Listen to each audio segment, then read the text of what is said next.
Hello. Hello. हाँ, आ रही है आवाज बच्चों अब? हाँ सर आ रही है। Hello hello, good morning good morning good morning. क्या हाल चाल बच्चों, कैसे हो सब? Good morning good morning good morning. Ram Ram गुरु जी। राम राम राम राम राम राम। Morning sir. जय श्री कृष्णा सर। जय Shri Krishna. Good morning good morning.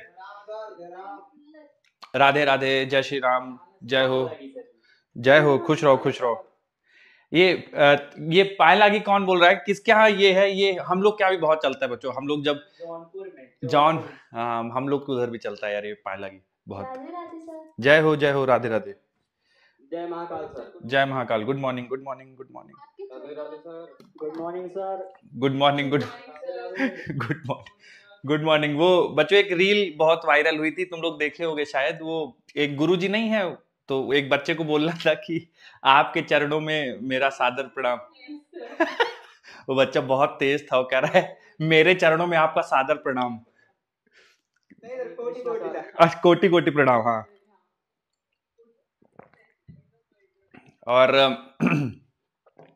तो वो बहुत बहुत वायरल हो गया था वो। हाँ हाँ बताइए।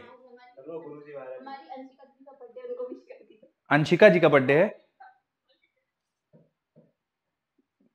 सच सच किसी का हो तो बिल्कुल मैं विश कर दूंगा, और झूठ मूठ नहीं बताओ। सचिन सर का बर्थडे है?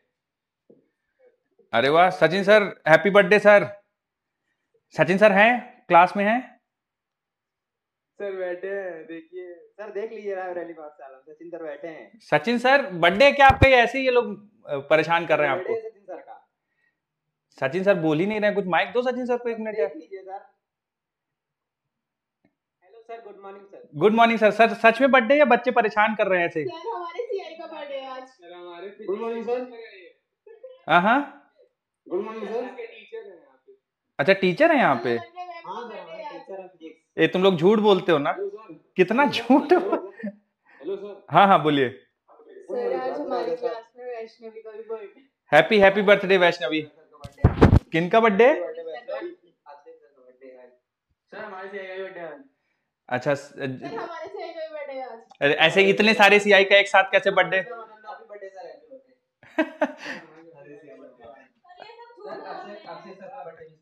अभिषेक सर को बर्थडे विश कर दूं? जबरदस्ती। बेचारे सीआई परेशान, भैया नहीं है बर्थडे यार, तुम लोग जबरदस्ती सर को। हाँ हाँ मैं क्वेश्चन, हाँ बेटा क्वेश्चन प्रैक्टिस होगी आज। थोड़ा सा एक छोटा सा टॉपिक है, relation between E and V, फिर उसके बाद प्रैक्टिस है। हाँ बिल्कुल क्वेश्चन मैं लेके आऊँ बच्चों, बहुत सारे क्वेश्चन है आज, पूरा क्वेश्चन है ये देखो। मैं वो भी दंगल की, मतलब पहले 2-3 सवाल दंगल की तरह होंगे। मतलब पहले 2-3 सवाल में ऐसा रहेगा कि relation between E and V पढ़ाऊंगा, हार्डली 20 मिनट, उससे ज्यादा नहीं लगेगा। उसके बाद फिर सारे सवाल ही हैं, ठीक है? तो लगभग 1 घंटे 15 मिनट के आसपास आपको 1 घंटे 10 मिनट के आसपास आपको सवाल ही सवाल करने हैं। बस शुरुआत में थोड़ा सा पढ़ लेते हैं, आइए। जैसा आप कहेंगे तो डीपीपी भी कर लेंगे लास्ट में, वो आप पे डिपेंड करता है, आप कहेंगे तो कर लेंगे। बच्चों relation between E and V, तो ये मैं एक्चुअली टॉपिक आपको पढ़ा चुका हूं, मैं थोड़ा सा आपको याद दिलाता हूं, मुझे ऐसा लगता है कि आप में से बहुत सारे बच्चों को याद आ जाएगा। बच्चों हम लोगों ने एक, मैं लिखता हूं आप बस बताइए कि किस चैप्टर में पढ़ा था और किस टॉपिक के अंदर पढ़ा था, तो मैं समझ जाऊंगा कि रिवीजन हुआ है प्रॉपर। जैसे बच्चों अगर मुझे फोर्स का एक्स कंपोनेंट चाहिए तो minus of del U by del X कर देंगे, और चेंज इन पोटेंशियल एनर्जी चाहिए तो minus of integration of vector F dot D R vector कर देंगे। ये कहीं तो पढ़ा है, अगर आप लोग बता देते कहाँ। वर्क एनर्जी एंड पावर में पढ़ा था। अच्छा बच्चों इससे ये क्या क्या लिखे हुए, मतलब जैसे ये क्या चीज हम लोग इस फॉर्मूले से क्या कैलकुलेट कर रहे हैं, और क्या पता होना चाहिए तो क्या आ जाएगा, ये क्या फॉर्मूला बता रहा है, मतलब ये क्या है? एफ एक्स बराबर minus del U by del X. हाँ बिल्कुल। अगर पोटेंशियल एनर्जी का आपको कुछ भी फंक्शन दिया हुआ है ना, मतलब फंक्शन ऑफ एक्स हो, वाई हो, जेड, कुछ भी फंक्शन दिया हुआ है, अगर आप इसको with respect to X differentiate कर देंगे और माइनस साइन लगा देंगे तो एक्स कंपोनेंट आएगा। अच्छा बच्चों ये मैंने डेल ऐसा ये नहीं लिखा है, तो इससे कोई फर्क पड़ता है, या मतलब ये सेम ही चीज है, कोई फर्क नहीं पड़ता चाहे ऐसे लिख दो? प्रॉपर डिफरेंशिएशन है, हाँ पार्शियल डिफरेंशिएशन और प्रॉपर डिफरेंशिएशन। अच्छा पार्शियल डिफरेंशिएशन और जो हम लोग कन्वेंशनल डिफरेंशिएशन करते हैं उनमें अंतर क्या है पार्शियल और कन्वेंशनल में? पार्शियल मतलब सिर्फ एक कंपोनेंट को लेके डिफरेंशिएट करते हैं। गुड जैसे गुड। x को कर रहे हैं तो सिर्फ x को करते हैं, और अगर कंप्लीट या प्रॉपर कर रहे हैं तो उसमें x y z सबका लेकर डिफरेंशिएट करते हैं। धन्यवाद धन्यवाद। ठीक है, तो एकदम सही बताया इन्होंने कि पार्शियल डिफरेंशिएशन मतलब आप एक वेरिएबल के रेस्पेक्ट में करते हो, बाकी दो को कांस्टेंट ट्रीट कर लेते हैं। तो बच्चों आज की क्लास का टॉपिक देखिए इन्हीं के आसपास है। कैसे है मैं थोड़ा सा और आपको समझाता हूँ। देखिए बच्चों fx, तो fx यानी फोर्स, फोर्स को मैं ऐसा भी लिख सकता हूं मास इनटू ग्रेविटेशनल फील्ड का x component, it will be equal to del del x of potential energy को बच्चों लिख सकते हैं हम लोग mass into potential of that point. चूंकि मास दोनों साइड प्रेजेंट है तो कैंसिल हो जाएगा, तो ग्रेविटेशनल फील्ड का x कंपोनेंट जो होगा बच्चों वो minus del V by del X के बराबर होगा। ठीक है, और चेंज इन पोटेंशियल एनर्जी बराबर minus of F dot D R. तो देखिए चेंज इन पोटेंशियल एनर्जी होता है mass into change in potential बराबर माइनस एफ को बच्चों लिख देंगे हम लोग mass into gravitational field, mass into gravitational field dot D R. तो यहां से बच्चों देखिए फिर से एम कैंसिल हो जाएगा, तो चेंज इन पोटेंशियल बराबर आ जाएगा minus of integration vector E dot D R. तो बच्चों इसको थोड़ा सा और अच्छे से लिख दूं तो ये हो जाएगा V final minus V initial बराबर minus of integration initial position to final position integration vector E dot D R. ठीक है, तो ये बन जाता है बच्चों दो फॉर्मूला। ठीक है, अब चूंकि ये ऑलरेडी हम लोग काफी सारी प्रैक्टिस कर चुके हैं, मैं वापस से आपको पूरी एक्सरसाइज नहीं कराऊंगा। जैसे वहां पे जब हम लोगों ने पहली बार पढ़ा था तो मैंने पहले आपको इस पे बहुत सारा डिस्कशन किया होगा, फिर इस पे बहुत सारा डिस्कशन किया होगा, इसके कई सारे केसेस बताए होंगे कि भाई कांस्टेंट हो तो ऐसे डील करना, फंक्शन ऑफ एक्स हो तो ऐसे डील करना, और अगर दोनों का मिक्स फंक्शन हो तो कैसे डील करना है वो भी बताया था। मतलब पार्शियल परफेक्ट डेरिवेटिव कुछ ऐसा मैंने आपको टर्म बताया था। तो ये तीनों उसके केसेस पढ़े थे। तो मैं थोड़ा सा एक एक एग्जांपल के तौर पे आपको चीजें समझा देता हूं, है ना, थोड़ा सा आपको जैसे याद आ जाए। जैसे मान लो बच्चों इस सवाल को हल करने के लिए मैं आपको दे दूं कि पोटेंशियल जो है ना वो कुछ इस तरह से है एक्स क्यूब वाई जेड, और आपसे पूछ दिया जाए कि बताओ ग्रेविटेशनल फील्ड की वैल्यू कितनी होगी एट -1, 2, 1। तो ग्रेविटेशनल फील्ड की वैल्यू बताना है -1, 2, 1। थ्योरी पता है बच्चों, एक बार अटेम्प्ट कर लीजिए जरा, देखते हैं कुछ बच्चे अगर शायद निकाल पाए। बच्चों इसकी हेडिंग पड़ेगी relation between E and we.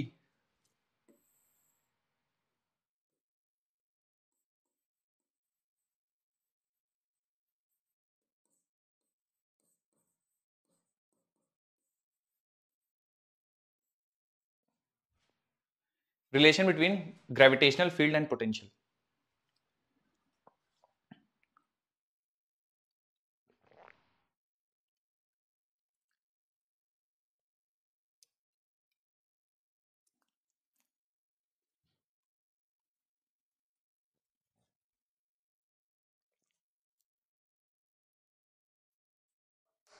आपको हर चीज लिखनी है बच्चों। उसके बाद पहला एग्जांपल ये है, पोटेंशियल दिया उसे ग्रेविटेशनल फील्ड कैसे निकालेंगे, फिर इस पे भी कुछ एग्जांपल ले लेंगे हम लोग सेकंड वाले पे।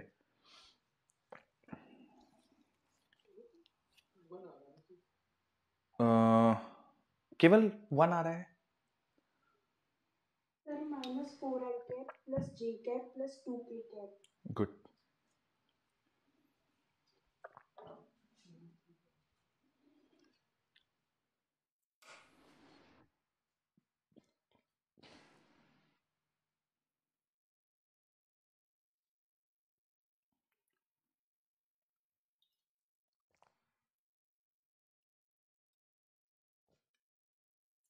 -3i cap hmm, -ij cap -ik cap. -6i cap j cap plus 2k cap. सबका अलग अलग आ रहा है बच्चों, पता नहीं क्यों कुछ गड़बड़ हो रही लग रहा है। चलो देखते हैं। सर हाँ। -6i cap -j cap -2k cap. Okay okay,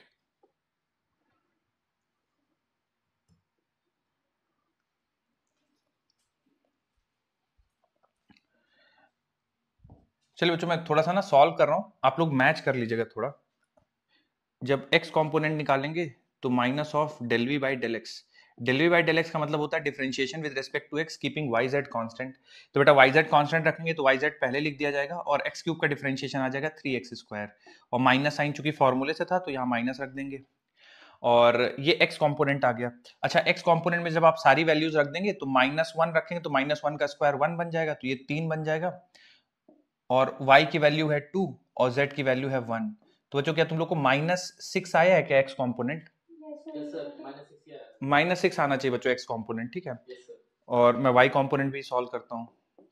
जब y कंपोनेंट सॉल्व करने जाएंगे तो लिखा जाएगा -del v/del y, मतलब differentiation with respect to y keeping x z constant. तो x cube into z constant बाहर आ जाएगा, और differentiation of y with respect to y 1 बचेगा, और माइनस साइन फॉर्मूले से आ जाएगा, तो -x³ इंटू z। तो -x³ की वैल्यू है 1, तो -1 का क्यूब, और z की वैल्यू है 1। तो ये बच्चों सिंप्लीफाई होके -1 इंटू 1, ये -1 आएगा, माइनस माइनस मल्टीप्लाई होके हाँ 1 बन जाएगा। और अगर z कंपोनेंट निकालेंगे बच्चों तो देखिए जरा, मैं डायरेक्ट लिख दूंगा क्योंकि जगह नहीं है यहाँ पे।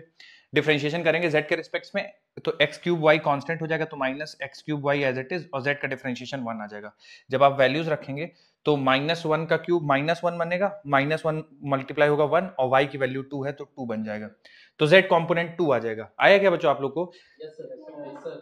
तो -6i plus j plus 2k ऐसा बनेगा, यस सर। ठीक है। जिन लोग का नहीं आया था बच्चों नोट कर लीजिए फिर।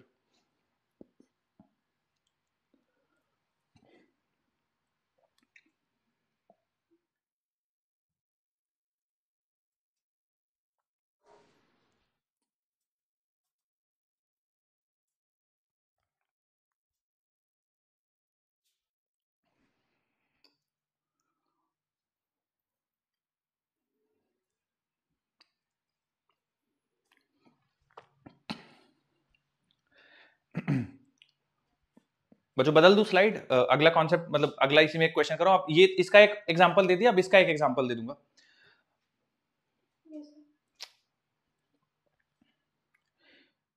चलिए बच्चों बदल रहा हूं मैं स्लाइड, देखिएगा थोड़ा सा।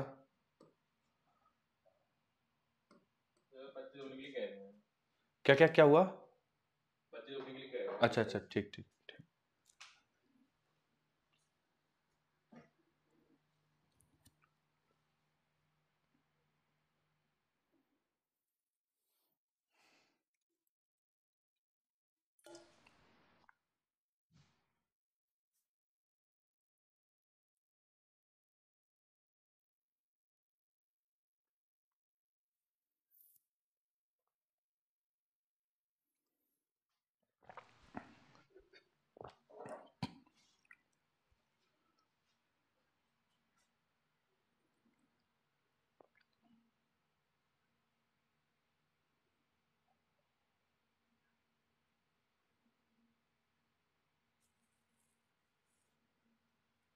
चलो जो एक जो अभी मैंने आपको समझाया है इसी के बेसिस पे एक सवाल है, मुश्किल नहीं है, देखते हैं बच्चों। ये देखते हैं, तुम लोग का थोड़ा सा देख लेना अगर मोबाइल में ऑन हो पा रहा है क्या, पोल अगर चल रहा हो तो पोल से आप आंसर करने की कोशिश कीजिए।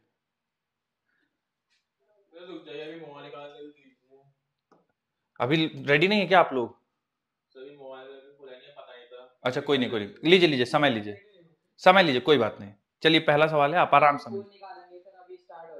कोई बात नहीं, कोई बात, समय लीजिए आराम से, जब रेडी हो जाइएगा तो बता दीजिएगा।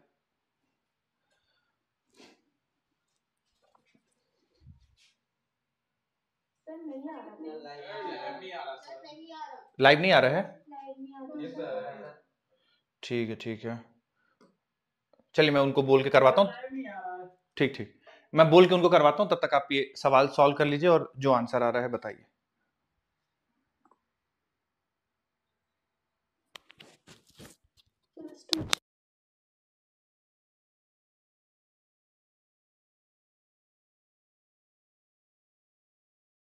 पिछली बार तो हम लोगों ने अच्छे से कंडक्ट कराया था दंगल।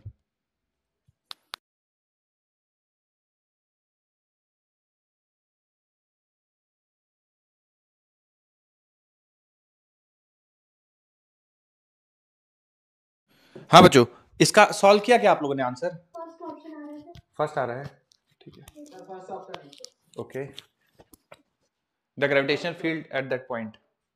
तो इसमें देखिए बच्चों v दिया है और इलेक्ट्रिक फील्ड पूछा है। चूंकि देखिए इसमें आपको पार्शियल डेरिवेटिव की जरूरत नहीं है, कारण क्या है कि x के रेस्पेक्ट में चेंज हो रहा है, तो इलेक्ट्रिक फील्ड का केवल x ही कंपोनेंट होगा।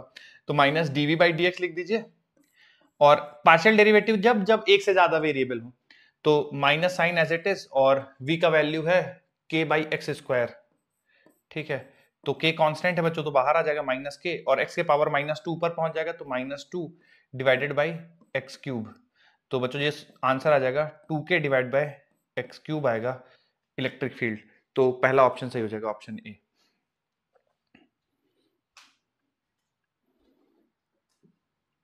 आया था बच्चों ये तुम लोग का आंसर इलेक्ट्रिक फील्ड का? ठीक, चलिए अब इसका जो दूसरा वाला फॉर्मूला है ना, इसका मैं थोड़ा सा इसके बारे में डिस्कशन करता हूं, देखिएगा ध्यान से।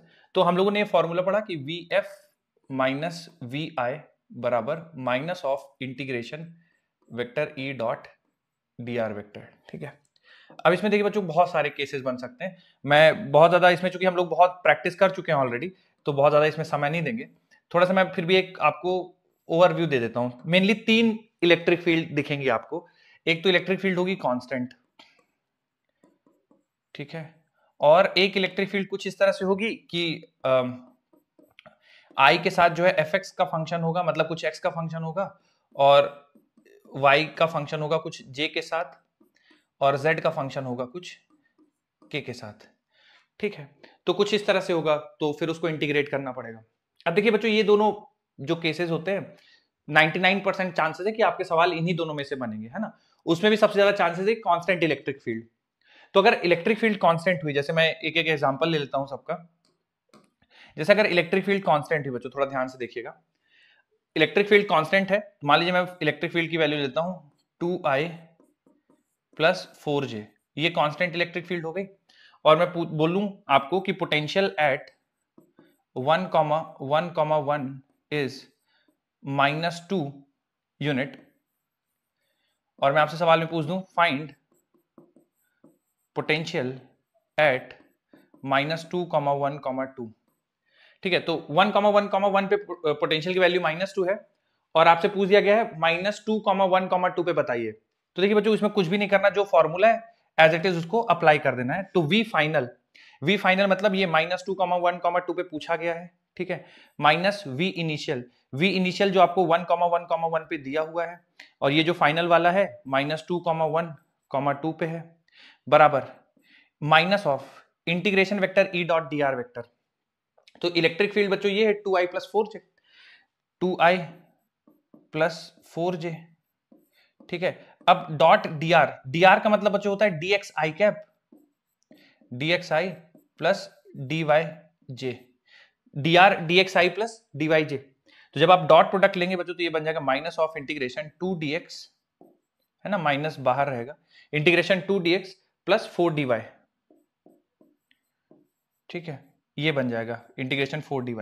अब x में बच्चों देखिए आप लिमिट लगा दीजिए, x कहां से कहां जा रहा है, तो x -2 से +1 जा रहा है, तो x -2 से, I am so sorry, initial से फाइनल रखना है। तो इनिशियल ये है, इसको हम लोगों ने इनिशियल माना है, तो x जो है 1 से -2 जा रहा है, तो 1 से -2 जा रहा है। जहां पे पूछा जाए बच्चों उसको फाइनल मान लीजिए, जहां दिया उसको इनिशियल। तो देखिए मैंने इसको चूंकि इनिशियल यहां माना है, तो इनिशियल से फाइनल लिमिट जाएगी ना, तो x का देखिए इनिशियल 1 है और फाइनल जा रहा है -2, तो 1 से -2। ठीक है, उसके बाद y में जब लिमिट लगाएंगे, अगर बच्चों कॉन्सेप्ट समझ में आया होगा तो आप बता देंगे, y के लिए लिमिट लगाएंगे तो कहां से कहां तक लगाएंगे, y के लिए बताएंगे बच्चों लिमिट कहां से कहां तक,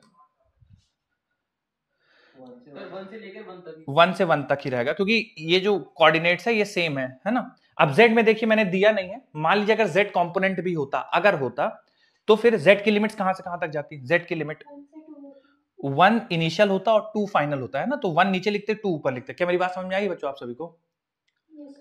तो हाँ, तो अब इसमें देखिए इसको सिंपलीफाई करेंगे तो पोटेंशियल -2,1,2 पे पूछा गया है, और पोटेंशियल एट 1,1,1 पे -2 यूनिट दिया हुआ है, तो एज इट इज रख दीजिए, बराबर माइनस साइन फॉर्मूले की वजह से तो एज इट इज आ जाएगा, और 2 एज इट इज, और dx का इंटीग्रेशन बच्चों होगा x में फिर upper limit minus lower limit करिएगा, तो अपर लिमिट -2 है और माइनस लोअर लिमिट हो जाएगा। तो ये देखिए थोड़ा सा सिंप्लीफाई करेंगे और तो -2, ये -3 और -2 मिलके 6 हो जाएगा, -3 और -2 मिलके 6 हो जाएगा। और यहाँ पे बच्चों ये बन जाएगा v+2, तो यहाँ से देखिए v+2 बराबर 6 आ जाएगा। तो जो v की वैल्यू आ जाएगी वो 4 यूनिट आ जाएगी, यानी -2,1,2 पे जो पोटेंशियल की वैल्यू है वो 4 यूनिट है, यानी 4 जूल पर केजी है। तो अगर इलेक्ट्रिक फील्ड कांस्टेंट रहेगी तो बच्चों इस तरह से सवाल सॉल्व किया जाएगा। आप ये नोट कर लीजिए, फिर इसी से मिलता जुलता एक सवाल कराता हूं मैं आपको।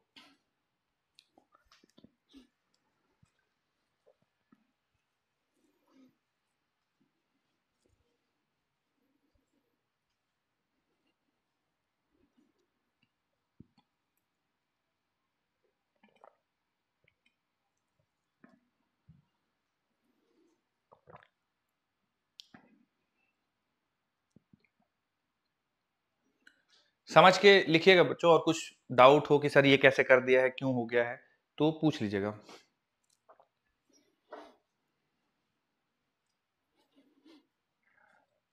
सर आगे लाइव आ गया सर। आ गया, लाइव आ गया। Yes sir. चलिए चलिए बढ़िया। दंगल नहीं दिखा रहा है। दंगल नहीं दिखा रहा है, दंगल ही दिखा रहा है, दंगल से ठीक दिखा रहा है। ठीक ठीक।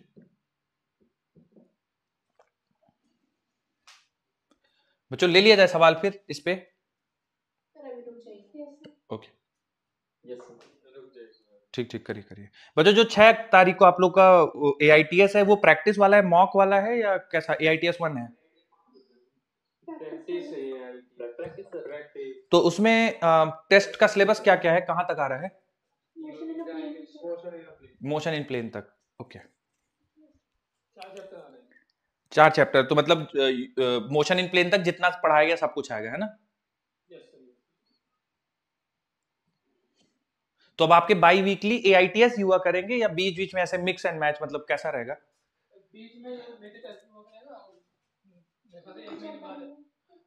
AITS मंथ में एक बार रहेगा और बाई वीकली या जो है वो तुम्हारा नॉर्मल वाला जो। ओके ओके, ठीक है ठीक है। हाँ हाँ, फ्यूज उड़ने वाले हैं। नहीं समझा, क्या कह रहे हैं? फ्यूज उड़ने वाले हैं। नहीं कह रहे थे कि सर जो चैप्टर हो चुके हैं ना, मतलब जो चैप्टर आ रहे हैं AITS के अंदर, हाँ हाँ, अगर आप उसमें जो है सर एक असाइनमेंट ऐसा बनाए कि उसमें जो है हर फॉर्मूले पे जो बन सकता है उसके क्वेश्चन अगर आप कर अच्छा अच्छा अच्छा, ऐसा चाहते हैं आप लोग? अगर हो जाए तो बड़ा अच्छा रहेगा। ठीक है ठीक है, यस सर। श्योर। मतलब सारे कॉन्सेप्ट उसमें हो जाए, मतलब रिवाइज हो जाए एक बार सारे कॉन्सेप्ट हैं। और वो सारे 30% आएंगे ना तो वो करना आसान हो जाएगा, मतलब अच्छा भी रहेगा। बॉडी कर लिए, डीपीपी वगैरह भी कर लिए, तो अच्छा अच्छा, ठीक ठीक ठीक ठीक। और सर हम अपने आप से करेंगे तो फिर कभी मॉडल में कभी किसी को ये करेंगे, मतलब अलग अलग करेंगे तो फिर मतलब टाइम ज्यादा लगता है। अगर आप दे दो तो समय भी कम लगेगा और ज्यादा कंसेप्ट क्लियर हो जाएगा, ठीक तो ठीक क्वेश्चन ज्यादा प्रैक्टिस हो जाएगी। ठीक है, नोटेड। तो आप मतलब कैसा चाहते हैं, ऐसा मिक्स करके क्वेश्चन चाहते हैं या हर चैप्टर का अलग अलग हो, कि जैसे हर चैप्टर का अलग अलग हो, या मिक्स करके चाहते हैं, कैसा चाहते हैं? ओके, सर हर चैप्टर का वो चैप्टर के सारे कॉन्सेप्ट इन्वॉल्व सारे कवर हो जाए ऐसा।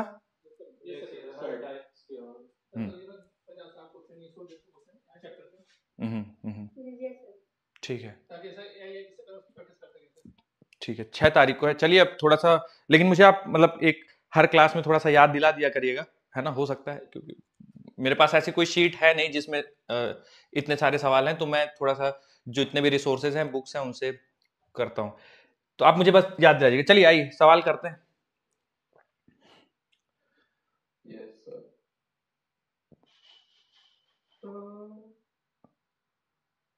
आइए बच्चों।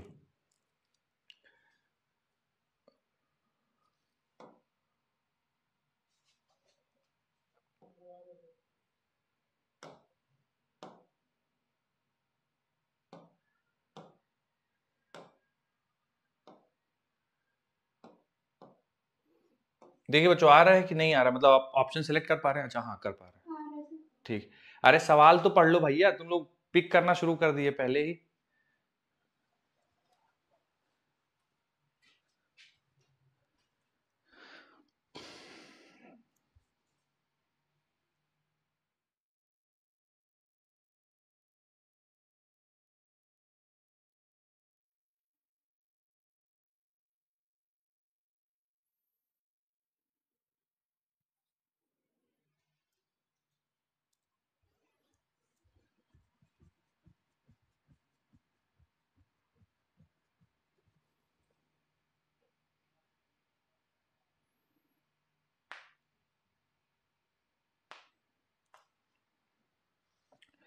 बच्चों चेंज इन पोटेंशियल ही पूछा गया है, आप कंफ्यूज मत हो जाइएगा।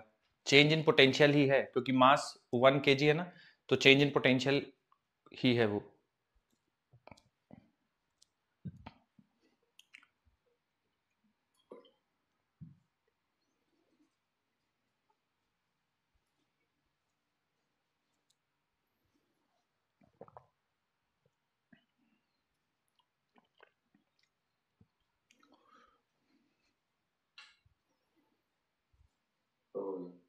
ठीक,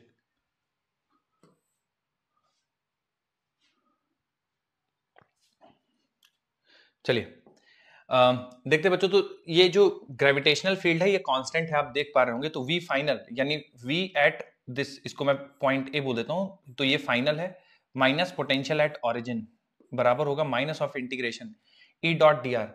तो 5 आई cap plus 12 J cap dot D are मतलब डी एक्स आई कैप प्लस डी वाई जे कैप।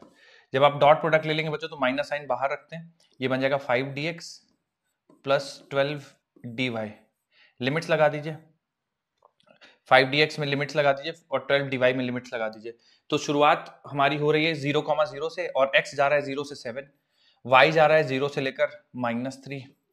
ठीक है, तो ये आपके पास आ जाएगा माइनस एज इट इज, ये 5 कांस्टेंट बाहर, 7 - 0 7 हो जाएगा, प्लस 12 एज इट इज, -3 - 0 तो -3 बन जाएगा बच्चों। ये बन जाएगा -35 -36, तो बच्चों आ जाएगा -71। तो पोटेंशियल एट ए। अब सवाल में देखिए क्या पूछा है, the gravitational field, the change in gravitational potential of particle of mass 1 kilogram when it is taken from origin to this point. तो बच्चों जो पोटेंशियल डिफरेंस है इस पॉइंट और ओरिजिन के बीच, मतलब ये फाइनल पॉइंट माइनस ये इनिशियल पॉइंट, तो ये पोटेंशियल डिफरेंस -71 जूल पर किलो। मैंने क्या गड़बड़ किया बच्चों, एक सेकंड। अच्छा अच्छा अच्छा, जोड़ दिया ना मैंने, सॉरी सॉरी, हाँ मैं ये मेरे दिमाग में चल रहा था। ओके, तो बच्चों -1 आ जाएगा +1, हाँ तो 1 आ जाएगा चेंज इन पोटेंशियल, ओरिजिन और इस पॉइंट के बीच में जो चेंज इन पोटेंशियल है 1। अब बच्चों यही पोटेंशियल एनर्जी होगी, कारण इसका ये है क्योंकि 1 kg का मास है। ठीक है, तो आंसर 1 आएगा इसका, 1 जूल, डी ऑप्शन करेक्ट हो जाएगा। तुम लोग का बच्चों डी आ रहा था या क्या आ रहा था? ठीक है, देखते हैं कितने बच्चों ने सही पिक कर लिया। अरे भाई बोल तो रहे हो सब लोग, लेकिन 10% लोगों का डी है, कोई बात नहीं। आइए और एक सवाल करते हैं बच्चों इसी में, कांस्टेंट पोटेंशियल। अच्छा अच्छा, कुछ गड़बड़ी थी क्या पोल में, कुछ गड़बड़ी थी क्या, ऐसा कुछ? वोट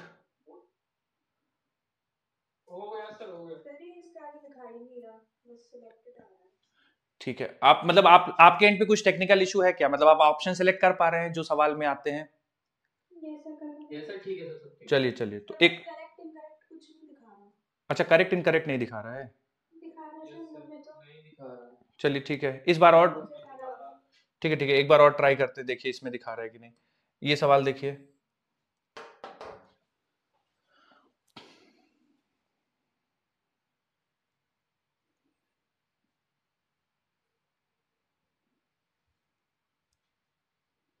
बच्चों ग्रेविटेशनल पोटेंशियल में चेंज पूछा गया है आपसे, तो घबराना बिल्कुल नहीं है। जो भी पोटेंशियल में चेंज आएगा उसको मास से मल्टीप्लाई कर देंगे तो चेंज इन पोटेंशियल एनर्जी आ जाएगा। आराम से समय लीजिए, बहुत समय है अभी, सोच समझ के करिए।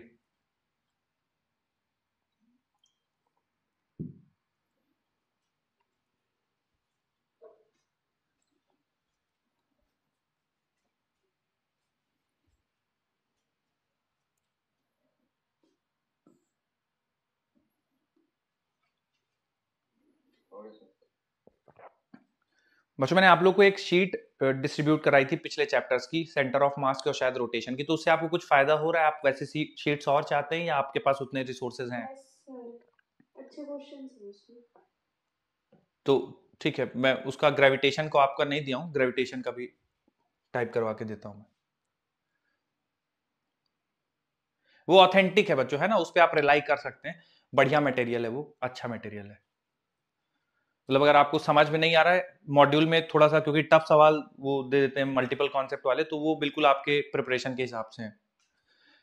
चलिए अब जो इसमें भी चेंज इन पोटेंशियल निकालना है तो हमने भी यहाँ पे शायद move from the origin to the point 12,5, तो चेंज इन पोटेंशियल, तो पोटेंशियल डिफरेंस बराबर बच्चों इसमें भी रख देंगे minus integration of vector E dot D R.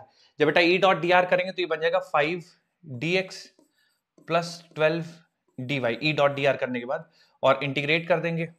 जब इंटीग्रेट करेंगे बच्चों तो minus sign as it is, 5 का इंटीग्रेशन हो जाएगा 5x, लिमिट्स रख दीजिए, x कहां से कहां तक जा रहा है, 0 से लेकर 12 तक जा रहा है, क्योंकि ओरिजिन इनिशियल है और ये 12,5 जो है वो फाइनल है, तो इनिशियल 0 है और बाकी जा रहा है 12 तक, plus 12 as it is, dy का इंटीग्रेशन करेंगे y, इनिशियल बच्चों 0 है, 0 से लेकर 5 तक जा रहा है, ठीक है, तो ये माइनस साइन के साथ एज इट इज लिखिएगा बच्चों, ये बन जाएगा 12 पंजे 60 और प्लस ये भी बन जाएगा 12 पंजे 60, तो ये बन जाएगा -120, और ये पोटेंशियल में चेंज आया है, तो पोटेंशियल एनर्जी में कितना चेंज होगा, तो मास से और मल्टीप्लाई कर देंगे, तो मास जो पार्टिकल का है वो कितना है, 2 किलो है, तो चेंज इन पोटेंशियल एनर्जी आ जाएगा 2 × -120 यानी -240 जूल, इतना पोटेंशियल एनर्जी में पार्टिकल का चेंज आएगा, तो बी ऑप्शन सही हो जाएगा। बच्चों आप लोग को भी यही आ रहा था, कुछ और आ रहा था? ठीक, क्या बात है बच्चों, क्या बात है, वेरी गुड, ठीक।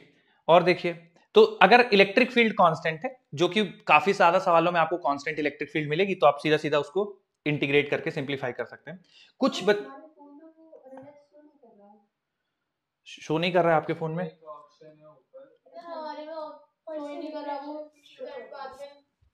आपके फोन में नहीं शो कर रहा है, ऊपर साइड में रिफ्रेश का ऑप्शन है, वो ऊपर रिफ्रेश करके शो करेगा। हाँ पता नहीं चलता हमारा सही है या गलत है, उसमें नहीं पता चलता। पता चल रहा है, देखो ऊपर रिफ्रेश का ऑप्शन है, बाद में पता चल रहा है, जिस ऑप्शन है रिसाइकल को उस पे कर दे। आपस भाई जो भी समस्या है देख लीजिए, तो रिफ्रेश, हाँ रिफ्रेश का एक ऑप्शन उसे, चलिए अब जो अगला देखिए,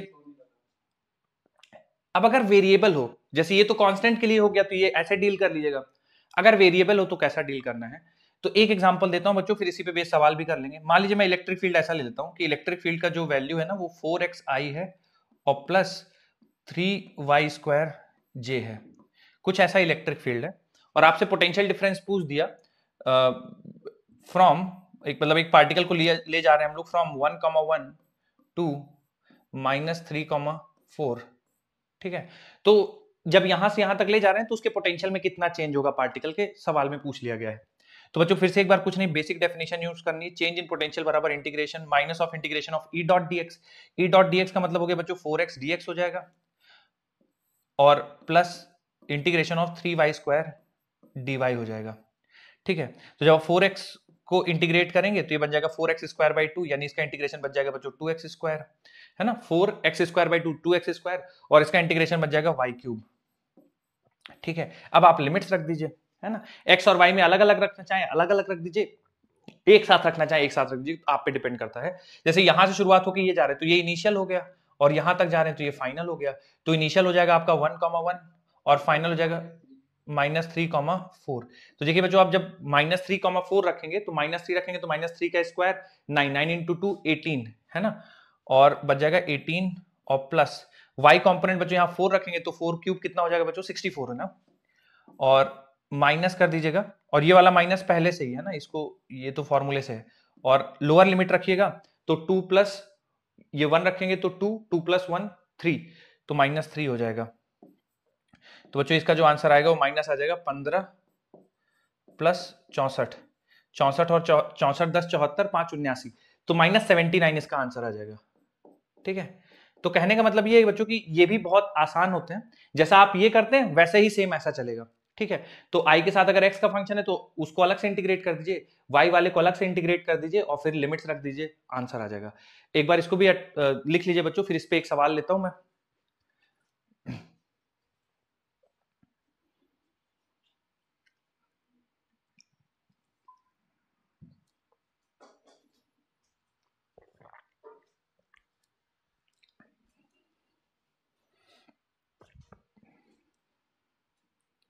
जब रेडी हो जाना सवाल के लिए तो बता देना, मैं लास्ट स्टेप, अच्छा देखिए ये अपर लिमिट रखना है तो x की जगह -3 रखेंगे, तो जब x की जगह -3 रखेंगे तो -3 का स्क्वायर 9 हो जाएगा, 9 × 2 18 है ना, 18 आ गया। फिर 4 रखेंगे तो 4 y की जगह रखेंगे ना, तो 4 y की जगह रखेंगे तो क्या हुआ, मैं फिर से देखिए मैं यहाँ पे लिख देता हूँ, जैसे हमारे पास 2x² + y³ है, ठीक है। अब इसमें मुझे रखना है -3,4 रखना है, ठीक है, -3,4, तो जहां जहां x है वहां -3 रख देंगे, तो x की जगह -3 रख दिया, और जहां y है वहां पे 4 रख देंगे, 4 का क्यूब हो जाएगा। तो देखिए 3 × 3 9, 9 × 2 18, और 4 क्यूब हो जाएगा 64, 4 16 64 है ना, 64 हो जाएगा। और फिर जब 1,1 रखेंगे तो x जगह 1 रखेंगे, y की जगह 1, तो 2 + 1 3, तो 64, 18 + 64, ये अपर लिमिट रखने के बाद आया, लोअर लिमिट रखेंगे तो 3 बचेगा, तो 18 में से 3 चला जाएगा 15, 64 और 15 जोड़ देंगे तो 79 आ जाएगा।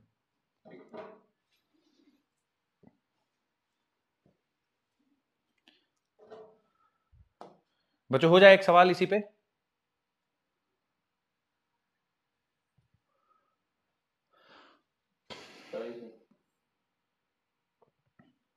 ठीक है बच्चों, मैं ले रहा हूं सवाल, देखिएगा थोड़ा सा।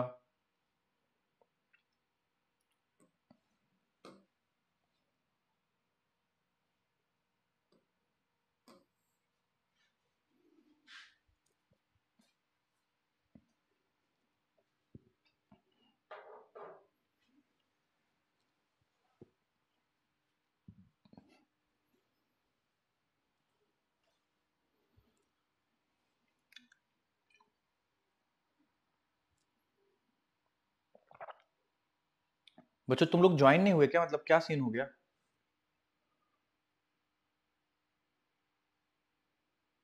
सबमिट हो गया सर। सबमिट हो गया? हाँ सर। अच्छा इसमें शो नहीं कर रहा इसलिए मैं पूछ रहा था।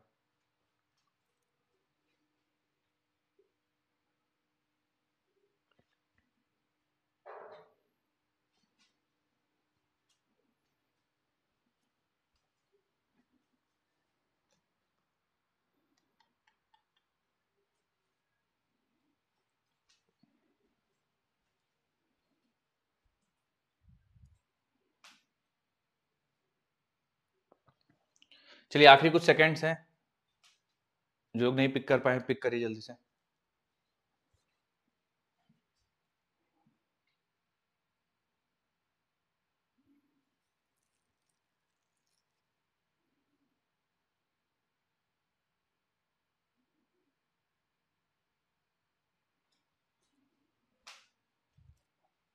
ठीक, बच्चों कौन सा ऑप्शन पिक किए हैं आप लोग?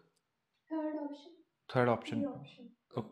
ओके, मैं सॉल्व करता हूँ बच्चों, एक बार देख लीजिए। ऑप्शन सी, ठीक है, कह रहा है कि इलेक्ट्रिक फील्ड एक्स डायरेक्शन में इस तरह से चेंज हो रही है, the value of gravitational potential at a distance X कितना होगा? तो potential at a distance X minus potential at infinity, बच्चों change in potential it is equal to minus of integration k/x³ into dx, ठीक है। और limits बच्चों initial से final, तो फाइनल x है और इनिशियल इंफिनिटी है। तो देखिए बच्चों जब माइनस के बाहर आ जाएगा, x के पावर -3 का इंटीग्रेशन हो जाएगा, x के पावर -3 + 1 -3 + 1 डिवाइडेड बाई -3 + 1, तो बच्चों बन जाएगा तो आपका k/2 x²। लिमिट्स रखेंगे बच्चों तो अपर लिमिट x है, लोअर लिमिट इंफिनिटी है। जब अपर लिमिट रखेंगे तो एज इट इज यही बन जाएगा k/2 x², लोअर लिमिट रखेंगे तो 0 बन जाएगा, तो k/2 x²। बच्चों मेरे हिसाब से सी ऑप्शन आना चाहिए। देखिए इसमें अब दिखाता है कि नहीं, काफी सारे बच्चों का सही था, गुड। शायद एक और सवाल है, हाँ हाँ रैंक देख लें। कार्तिक नमन, ये इस सवाल का बस नहीं दिखा रहा है ना, टोटल दिखा रहा है ना, हाँ टोटल दिखा रहा है। कार्तिक, नमन, अक्षत, श्रेया, प्रयाग, सोहन, चलिए ठीक, एक सवाल शायद और है बच्चों इसी पे, वो भी हम लोग कर लेते हैं। सर शुरू के 3 हल्द्वानी से। शुरू के दिन हल्द्वानी से हैं, अरे क्या बात है भाई, Haldwani is on fire today, बहुत बढ़िया। चलिए अगला, मैं समय इसमें शुरू कर देता हूँ, लेकिन तुम लोग ग्रुप बना के तो नहीं कर रहे हो ना हल्द्वानी में, कि सब एक साथ कर रहा है फिर? दूर दूर बैठे थे। अच्छा अच्छा ठीक,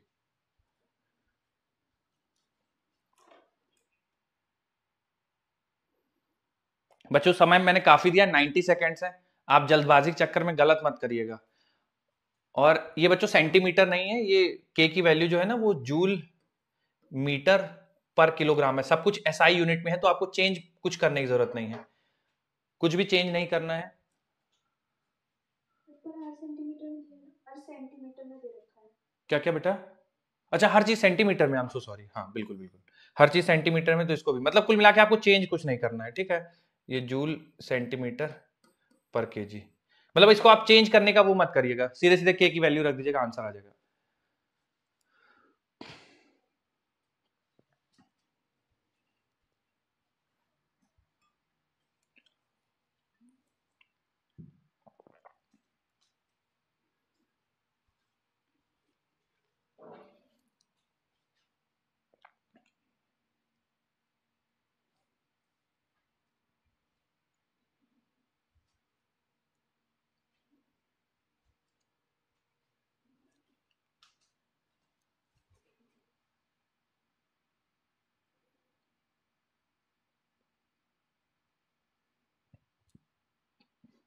थोड़ा समय कम लग गया क्या बच्चों, या मतलब मुश्किल लग रहा था क्या सवाल?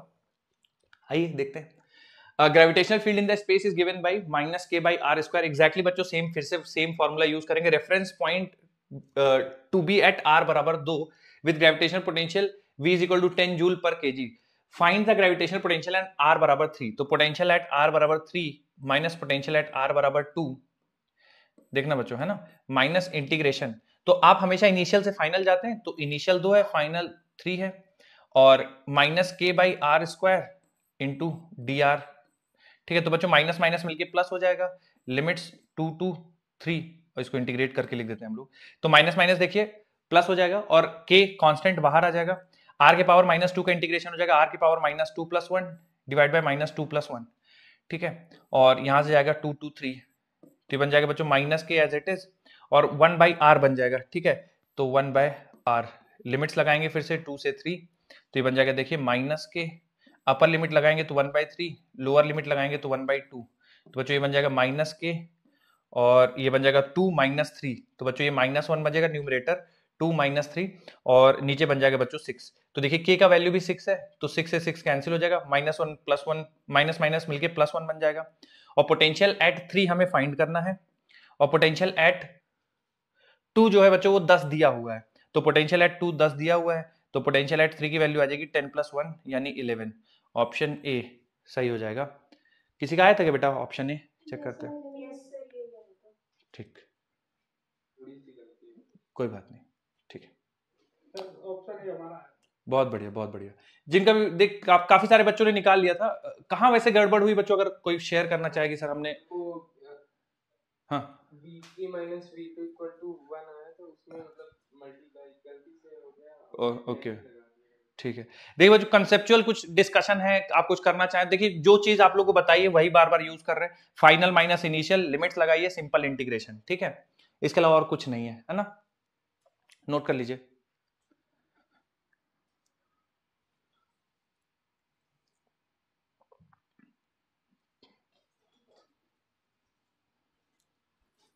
अब इसका मैं एक थर्ड इलेक्ट्रिक फील्ड का बता देता हूं, थर्ड वेरिएशन, बट वो थर्ड वेरिएशन बच्चों आपका कभी पूछा नहीं जाएगा, बट ठीक है थोड़ा पढ़ रहे हैं तो उसको भी कवर कर ही लेते हैं। मैं हटा रहा हूं बच्चों स्लाइड, और थर्ड वेरिएशन इलेक्ट्रिक फील्ड का बताता हूं मैं आपको, ठीक है। अभी तक 2 वेरिएशन कर चुके हैं, एक कांस्टेंट है और एक बिल्कुल सिमेट्रिक है कि i के साथ x का फंक्शन होगा, j के साथ y का फंक्शन होगा, k के साथ z का फंक्शन होगा। एक तीसरा जो कैटेगरी बनता है, जो ये थर्ड कैटेगरी है, मैं इसको अगले पेज में लिख देता हूं, ये थर्ड वाली कैटेगरी। किसी को याद है क्या बच्चों ये थर्ड कैटेगरी? अगर किसी को याद हो कि इसमें ऐसा बनता है, बिल्कुल करा देंगे मैडम, बस 1 सेकंड टॉपिक खत्म कर लें। हाँ किसी को याद है क्या थर्ड वाला वेरिएशन, इलेक्ट्रिक फील्ड या पोटेंशियल एनर्जी का या फोर्स का? ठीक है मैं बताता हूं। देखिए बच्चों कुछ ऐसे सवाल आएंगे जहां पे इलेक्ट्रिक फील्ड कुछ ऐसा जम्बल्ड होगा, मतलब एक्स वाई का फंक्शन होगा आई के साथ, और कुछ एक्स वाई का ही फंक्शन होगा जे के साथ। तो बच्चों उस केस में मैंने आपको बताया था कि कभी ऐसा फंस जाओ आप, ठीक है, तो उसका एक तरीका है कि इसको पार्शियली इंटीग्रेट कर लीजिए विद रिस्पेक्ट टू एक्स, और इसको पार्शियली इंटीग्रेट कर दीजिए विद रिस्पेक्ट टू वाई। अगर ये दोनों सेम वैल्यू आ गई तो आपके पोटेंशियल का आंसर भी वही होगा, जो इनको पार्शियली इंटीग्रेट करने के बाद आएगा वही आपके पोटेंशियल का आंसर होगा। जैसे मैं एक एग्जांपल के तौर पे ले लेता हूं, मान लीजिए बच्चों इलेक्ट्रिक फील्ड कुछ ग्रेविटेशनल फील्ड कुछ इस तरह से दी हुई है कि y i कैप हो गया और x j कैप हो गया। तो अगर आप इसको पार्शियली इंटीग्रेट करेंगे विद रिस्पेक्ट टू x, क्योंकि i कंपोनेंट है तो x के रिस्पेक्ट में पार्शियली इंटीग्रेट, तो ये इंटीग्रेशन बनेगा y dx। और इसको पार्शियली इंटीग्रेट करेंगे विद रिस्पेक्ट टू y, क्योंकि j का कंपोनेंट है, तो ये बन जाएगा x dy। अब जो पार्शियली इंटीग्रेट कर रहे हैं तो y कांस्टेंट की तरह ट्रीट होगा, तो dx का इंटीग्रेशन x हो जाएगा।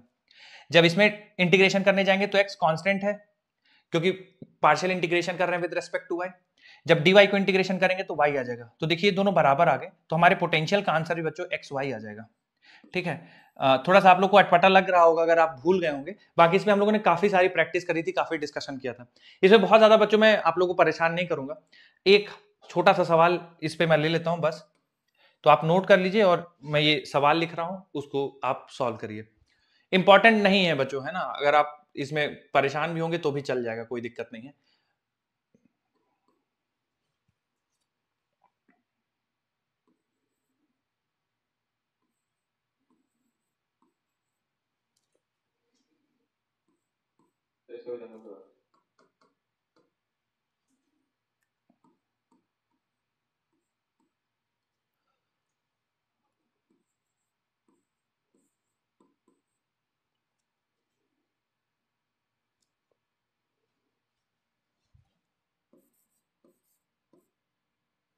सिर्फ जो इसका पोटेंशियल का फंक्शन बता दीजिए। दंगल करा दूं क्या इसका भी? चलिए मैं लिख देता हूं 4 ऑप्शन।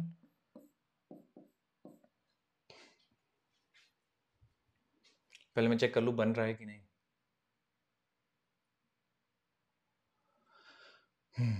एक सेकंड बच्चों, है ना, पहले मुझे चेक करने दो कि प्रॉपर है कि नहीं है। हाँ मैं हाँ वही, मैं एक सेकंड बेटा मैं चेक कर लूं जरा। पहले वाले का x y स्क्वायर आया, फिर दूसरे वाले का 2xy आ जाएगा, फिर 2xy आ जाएगा ना, रुको इसको चेंज कर लेते हैं एक सेकंड।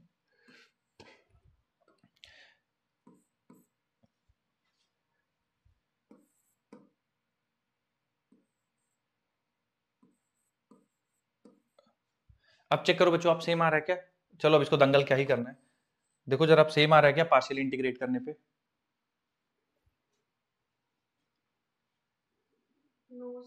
अभी भी नहीं सेम आ रहा? किसी का आ रहा है क्या बच्चों सेम? अब सेम नहीं आ रहा है, कहाँ गड़बड़ कर रहा हूँ? अगर 2 हटा देंगे तो हो जाएगा सिंपल, 2 हटा देंगे। अच्छा चलो मैं एक बार चेक कर लेता हूँ। तो वाई स्क्वायर को अगर बच्चों इसको इंटीग्रेट करेंगे, वाई स्क्वायर, और चूंकि आई कंपोनेंट है तो dx लिख देंगे, और इसको इंटीग्रेट करेंगे विद रेस्पेक्ट टू y, तो 2yx, और ये y के रेस्पेक्ट में इंटीग्रेशन होगा।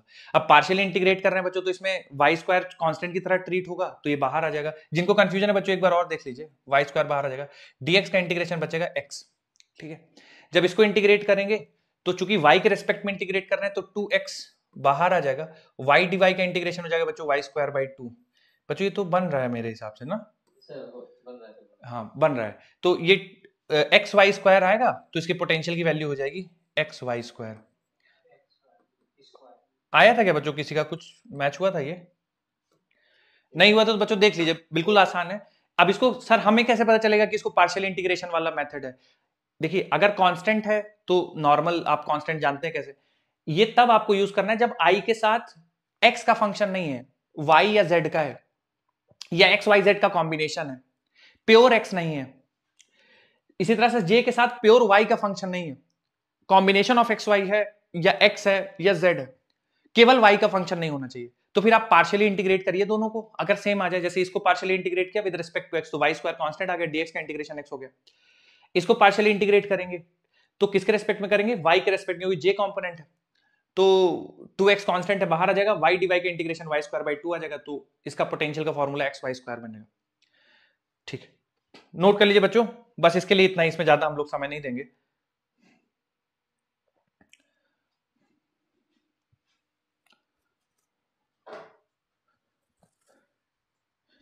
हो गया। चलिए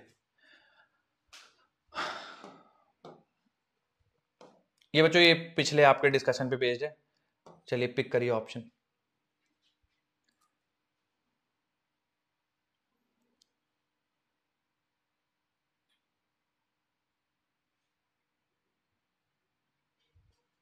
तो बच्चों पोटेंशियल एनर्जी ऑफ सैटेलाइट है, सब सैटेलाइट है, ठीक है।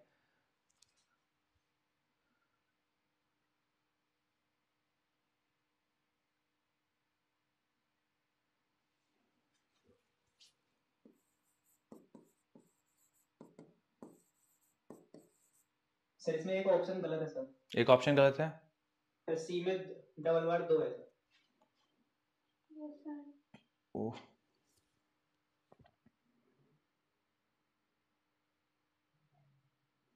वही ऑप्शन, वही आंसर है क्या? सी ही आंसर है क्या? यही आएगा आंसर। सी ही आंसर भी आ रहा है क्या? चलो चेक करते हैं। पोटेंशियल एनर्जी ऑफ सैटेलाइट क्या बोलते हो बच्चों? Potential energy of satellite positive negative?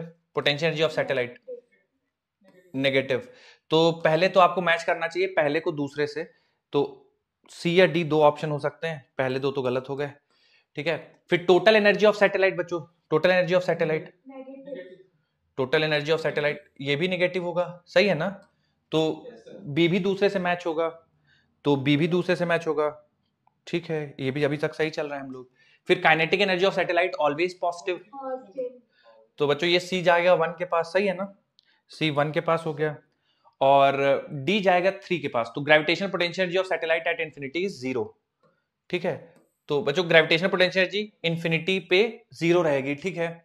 तो डी ऑप्शन को तीसरे से मिलना चाहिए, एकदम सही है बच्चों। सी आंसर आएगा। आप लोग कुछ कंफ्यूज हो कर रहे थे, कुछ गड़बड़? ठीक है सर, ठीक है, कंफ्यूज हो गए। नहीं सर सही है, सी ऑप्शन आएगा। काफी सारे बच्चों ने मार्क भी किया है सी, ठीक है, बढ़िया, गलती से गलती होगी सर। कोई बात नहीं। आइए एक और सवाल। ये थोड़ा सा सोचना पड़ेगा बच्चों, पर करते हैं। 1 मिनट देता हूं आपको, आराम से पढ़िए, सोचिए।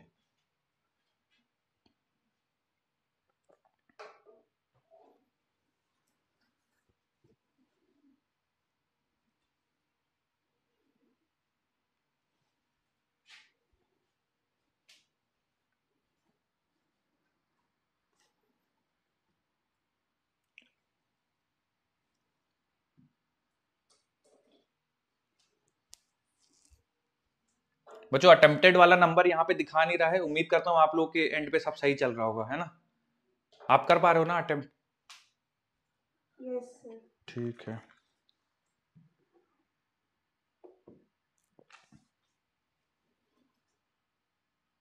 आखिरी कुछ सेकंड्स।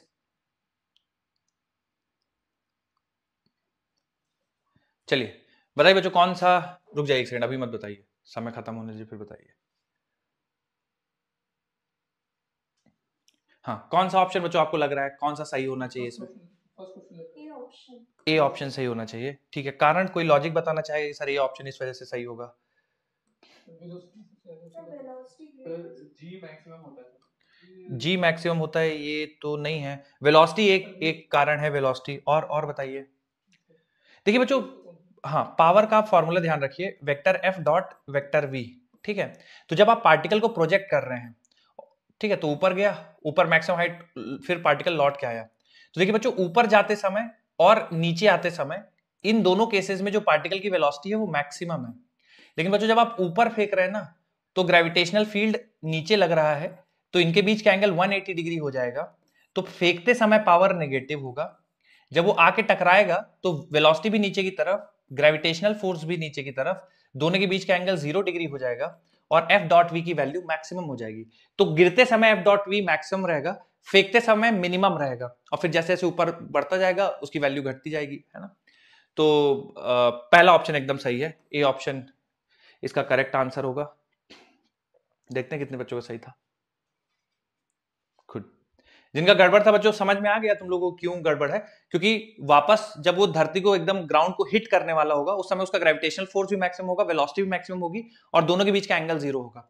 इसलिए उस इंस्टेंट पे ग्रेविटेशनल फोर्स का जो पावर होगा वो मैक्सिमम होगा, इसलिए ए ऑप्शन सही होगा। आइए और करते हैं बच्चों, देखिए थोड़ा सा। पहले रोटेशन के करना चाहते हो बच्चों या सेंटर ऑफ मास के? रोटेशन के ज्यादा। चलिए रोटेशन कर लेते हैं पहले।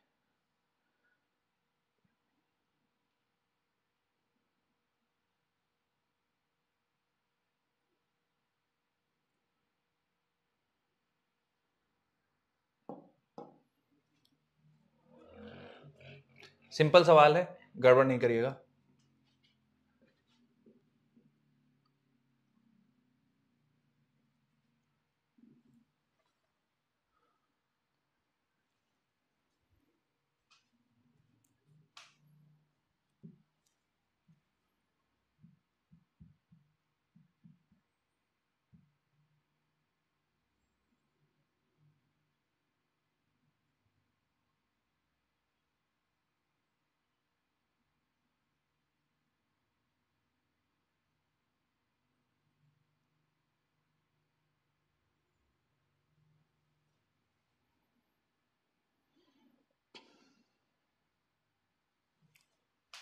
कौन सा आंसर आएगा बच्चों इसका? Moment, option B sir, option B. ठीक है ठीक है बच्चों, moment of inertia of this ring about tangent which is in the plane of the ring, ऐसा पूछा गया है इस टेंजेंट के अबाउट। तो मोमेंट ऑफ इनर्शिया ऑफ इस एक्सिस के अबाउट mr²/2 होगा, ठीक है, और प्लस mr² कर देंगे क्योंकि पैरेलल एक्सिस थ्योरम से, तो mr²/2 प्लस mr² 3/2 mr² हो जाएगा। ऑप्शन बी सही है, ठीक है। फिर भी बच्चों लगभग 50% बच्चों का गड़बड़ है, नहीं होना चाहिए था यार, ये गलत आसान सवाल है। एक और देखिए,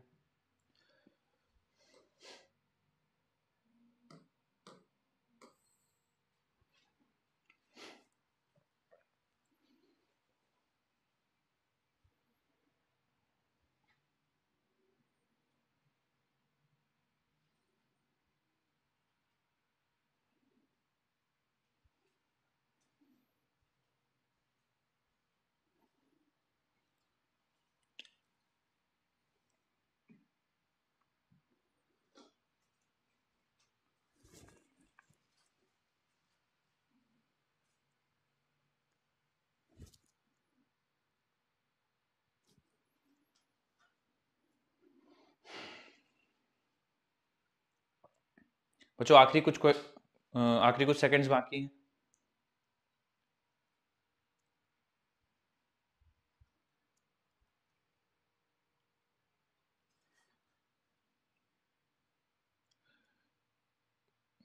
ठीक है, गुड।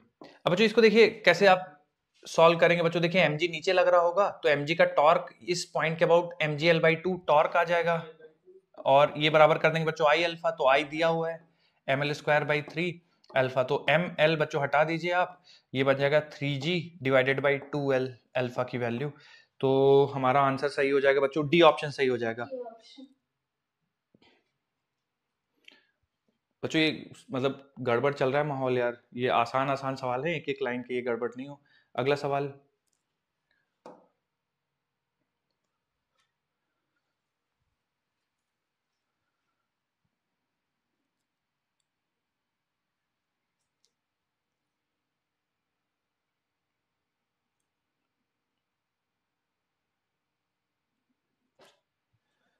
बच्चों ये डिस्क है बेटा, है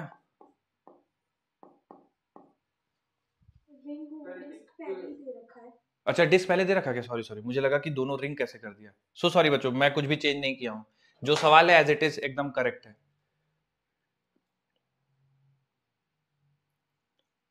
रेस्पेक्टिव एक्सिस मतलब बच्चों सेंटर से पास होती हुई perpendicular to the plane, centre से पास होती हुई perpendicular to the plane.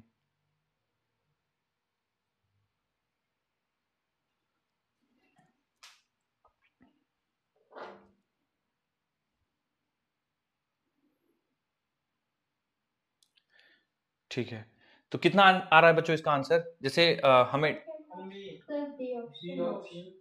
B option सही हो जाएगा, हाँ, क्योंकि रेडियस ऑफ जाइरेशन की बात करेंगे बच्चों रिंग के लिए, तो √I/m, तो mr² अपॉन m, तो बच्चों ये r आ जाएगा।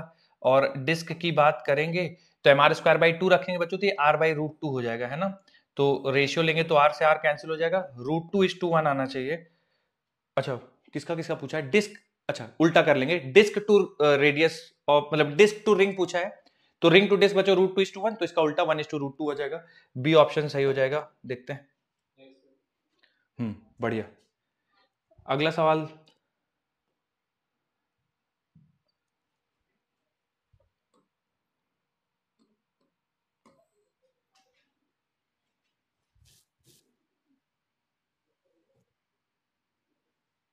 ये बच्चों मैंने क्लास में भी लिया था, इसको तो सबको सही करना चाहिए, क्लास में भी लिया था और कई बार इस पे डिस्कशन भी हुआ है।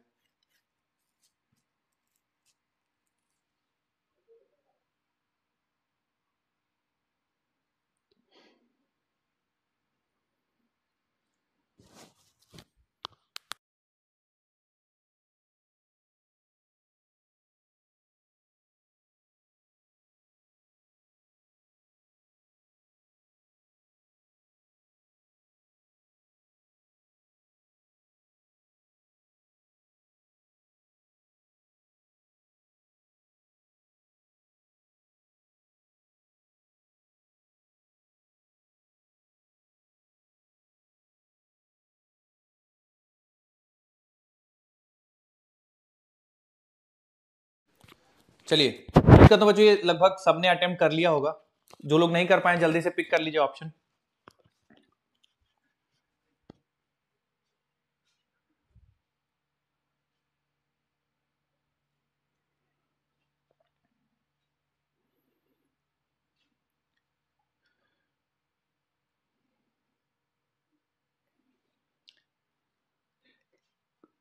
क्या आंसर बच्चों इसका पिक करेंगे आप लोग? ए ऑप्शन, ठीक है। देखिए बच्चों ये बहुत बार सवाल आता है कि रिंग, देखिए इसमें थोड़ा सा मैं कंफ्यूजन रहता है। अगर पूरी रिंग है मास m की, moment of inertia about an axis passing through centre perpendicular to it mr square. आधी रिंग है मास m है तो भी mr स्क्वायर। रिंग का कोई सेक्शन है मास m रेडियस r है तो moment of inertia about an axis passing through the centre and perpendicular to the plane हमेशा mr स्क्वायर ही होगा। लेकिन इस सवाल में क्या किया है कि पूरी रिंग है, उसमें से ये वाला सेक्शन रिमूव कर दिया है, क्वार्टर रिमूव कर दिया है। तो अगर क्वार्टर रिमूव करेंगे तो टोटल मास अगर m था, क्वार्टर रिमूव करने के बाद 3m/4 बचेगा। तो जो मोमेंट ऑफ इनर्शिया हो जाएगा 3m/4 r स्क्वायर हो जाएगा। तो k की वैल्यू बच्चों 3/4 आ जाएगी। किसी का भी डाउट हो बेटा पूछ लीजिए, क्योंकि ये सवाल बहुत बार पूछा जाता है। सर ठीक है। आइए अगला सवाल।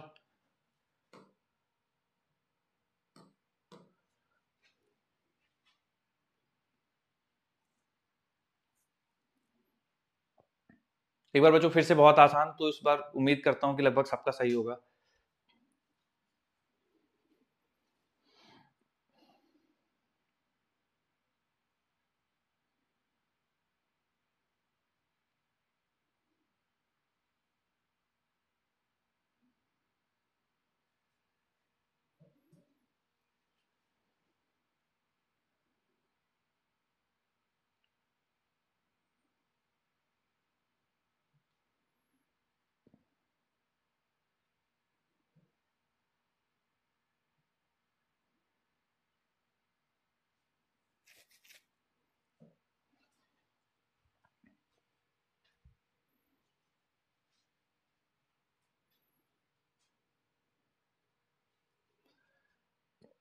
क्या ऑप्शन लगाया बच्चों इसका आप लोगों ने?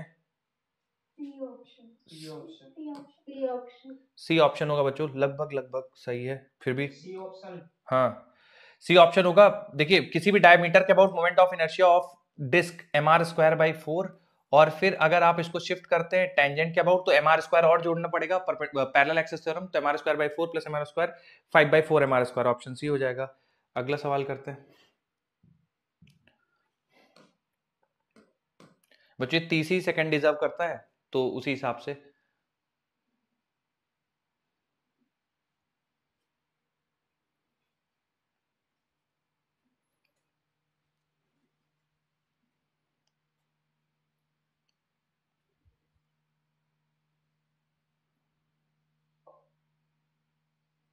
भैया पिक करो जल्दी से ऑप्शन।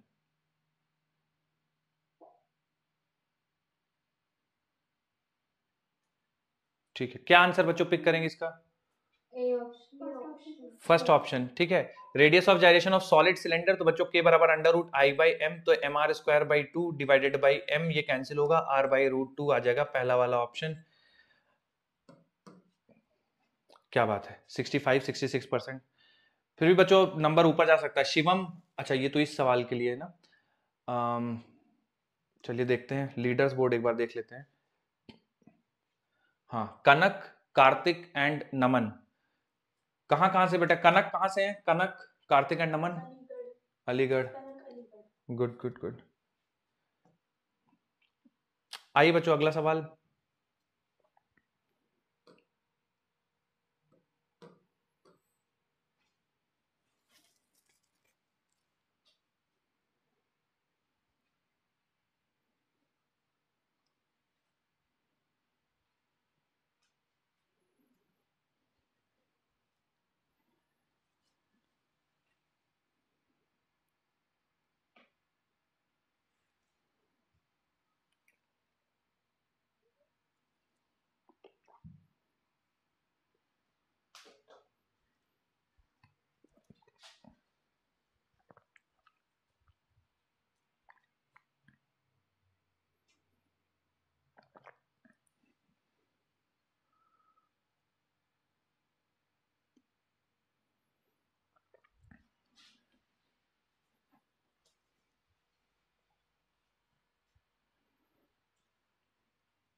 बच्चों क्या आंसर आएगा इसका? ये ऑप्शन ये option A option, sir D. D. चलिए मैं बताता हूँ बच्चों, एक फॉर्मूला मैंने आपको पढ़ाया था कि जिस पॉइंट पे ना ग्रेविटेशनल फोर्स या ग्रेविटेशनल फील्ड जीरो हो जाएगी, किसी को याद है क्या बच्चों? एक्स बराबर कुछ ऐसा लिखा था हम लोगों ने, under root m1 divide by under root, बिल्कुल। और बेटा ये m1 वो मास रखते हैं जिससे दूरी पूछी जाती है। जैसे इस सवाल में पूछा गया है जो दूरी है वो डी है, mass of earth is 81 times mass of moon, तो और अर्थ से दूरी पूछी गई है, तो अर्थ के मास को हम लोग 81 m मान लेते हैं, तो मून का मास जो है वो m हो जाएगा। ठीक है, देखिए रूट एम कैंसिल हो जाएगा बच्चों, ये बन जाएगा d इंटू रूट 81 हो जाएगा 9, यहाँ पे भी रूट 81 है तो 9 और प्लस 1 बचेगा बच्चों 10d by m, sorry 9d by 10, answer D option हो जाएगा।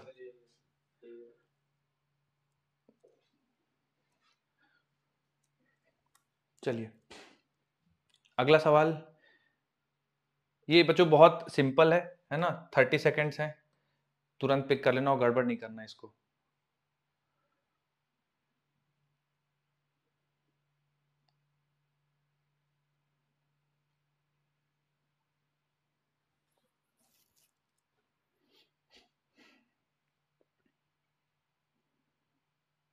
इसमें तो 100% आ ही जाएगा लगभग।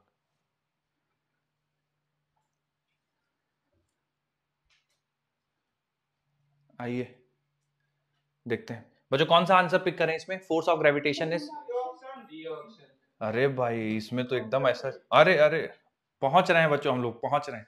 ठीक, चलिए अगला सवाल,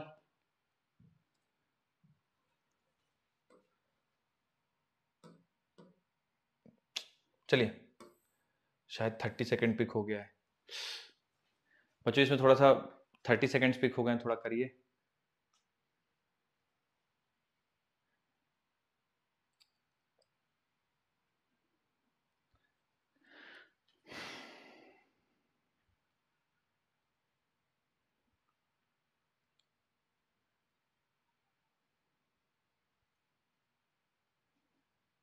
कौन सा आंसर पिक करोगे बच्चों इसमें?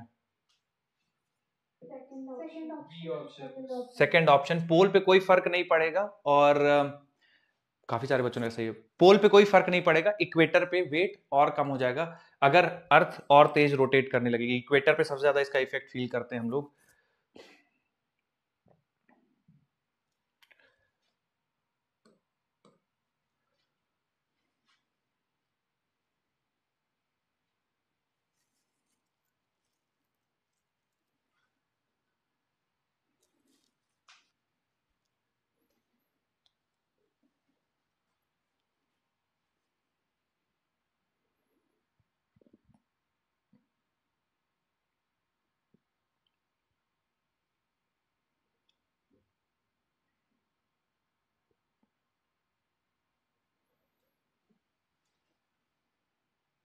बच्चों आखिरी कुछ सेकंड्स, पिक करिए ऑप्शन।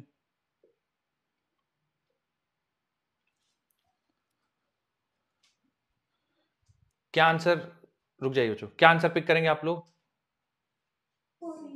सी ऑप्शन 4F। बच्चों F is directly proportional to product of the masses, तो अगर हर एक मास को डबल कर देंगे तो फोर्स 4 गुना हो जाएगा। सी ऑप्शन, देखते हैं कितने बच्चों का सही है। ठीक है, अगला सवाल,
ठीक है बच्चों, इसका थोड़ा कॉन्सेप्ट पहले डिस्कशन करते हैं। तो टाइम पीरियड जो है वो इनवर्सली प्रोपोर्शनल होता है 1/√g के। तो बच्चों देखिए, जो एक्सेलेरेशन ड्यू टू ग्रेविटी होता है GME/RE प्लस h का होल स्क्वायर होता है। तो यहाँ बच्चों 2RE हो जाएगा, क्योंकि h की वैल्यू भी RE के बराबर है। तो ये बन जाएगा GME/4RE स्क्वायर। तो बच्चों जो नया एक्सेलेरेशन ड्यू टू ग्रेविटी है वो पहले वाले का 1/4 हो जाएगा। तो 1/4 हो जाएगा, टाइम पीरियड 2 टाइम्स हो जाएगा। तो बच्चों मेरे हिसाब से 2 आना चाहिए। आप लोग का भी आया क्या डी ऑप्शन? नहीं सर, यही आया।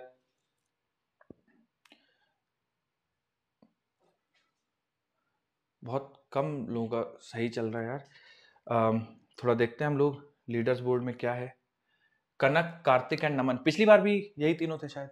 चलिए, सर मेरी 8th रैंक है। दिशा अग्रवाल 8th।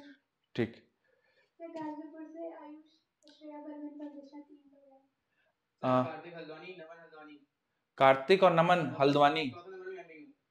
अक्षत हल्द्वानी से लेकिन यार बहुत बढ़िया, मुरादाबाद। अक्षत मुरादाबाद। ये बढ़िया है कि जितने अटेम्प्ट कर रहे हैं। चलिए बढ़िया है। अरे सर अक्षत हल्द्वानी से। अक्षत हल्द्वानी से है? हाँ सर। अच्छा अच्छा अच्छा। सॉरी सर, गलती हो गई। अरे यार ऐसे मत करो यार, क्रेडिट ले जा रहे हो भाई तुम लोग एकदम दिन दहाड़े। जौनपुर से हो क्या भाई? मुरादाबाद, अच्छा बोले थे तुम मुरादाबाद। अभी तो एक अक्षर तो कंफ्यूजन हो गई। अच्छा कोई नहीं कोई नहीं, ठीक।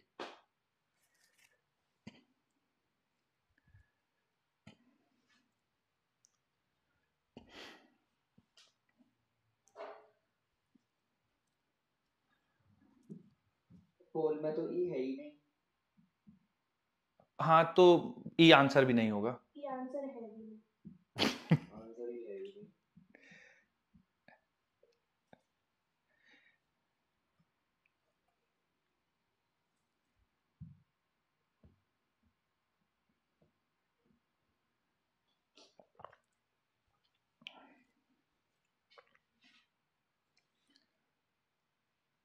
चलिए बताइए बच्चों, कौन सा आंसर होगा इसमें सही? B option. B option. Mass half गलत हो जाएगा बच्चों, वेट हाफ गलत हो जाएगा, मास बिकम्स 1/4 गलत हो जाएगा, वेट बिकम्स 1/4। डी ऑप्शन सही हो जाएगा। मास का क्या होगा बच्चों? मास का क्या कहेंगे मास के बारे में? ये सर सेम रहेगा। मास, हाँ एक्सेलेरेशन ड्यू टू ग्रेविटी पे डिपेंड नहीं करता मास। ये भी बच्चों बहुत कम लोगों का सही है। सर ये क्वेश्चन समझा दीजिए। बिल्कुल बिल्कुल। देखिए, जो आप जैसे किसी प्लेनेट की सरफेस पे ले जाते हैं तो उसका मास नहीं चेंज होगा ना ऑब्जेक्ट का। जैसे मान लीजिए प्लेनेट है, आप किसी और प्लेनेट पे ले जाइए जहां पे एक्सेलेरेशन ड्यू टू ग्रेविटी 1/4 है, बट बेटा मास तो सेम ही रहेगा ना, मास तो फर्क नहीं पड़ता उस पर। वेट 1/4 हो जाएगा क्योंकि weight acceleration due to gravity पे डिपेंड करता है। तो weight becomes 1/4, mass remains as it is. अब बच्चों कुछ सेंटर ऑफ मास के मेरे पास सवाल हैं, वो सेंटर ऑफ मास वाले कर लेते हैं थोड़ा सा। आइए,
बताइए बच्चों, आंसर बता दीजिए एक बार। 0.8 ऑप्शन। सी ऑप्शन होगा ये।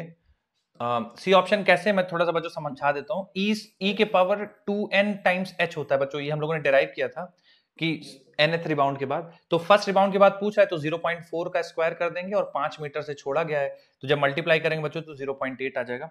तो सी ऑप्शन सही हो जाएगा इसका। ठीक, आइए अगला। बच्चों ये बहुत आसान है, 30 सेकेंड्स हैं इसके लिए, गड़बड़ नहीं करिएगा, 100% आ जाए इस बार।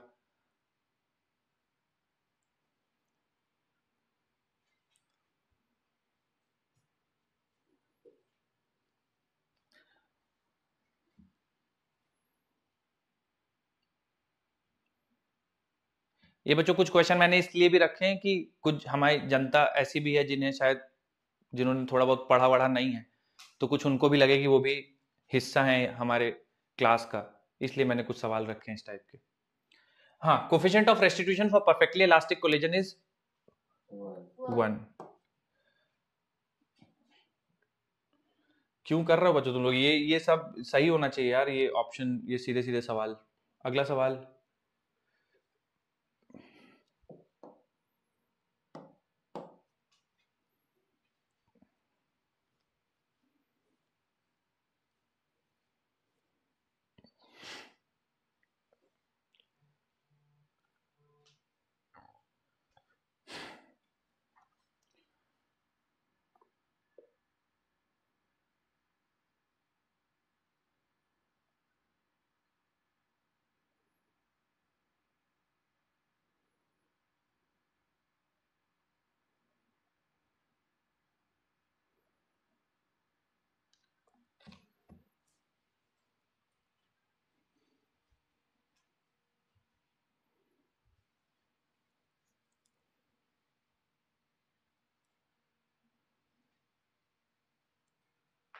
बच्चों आखिरी कुछ सेकंड्स।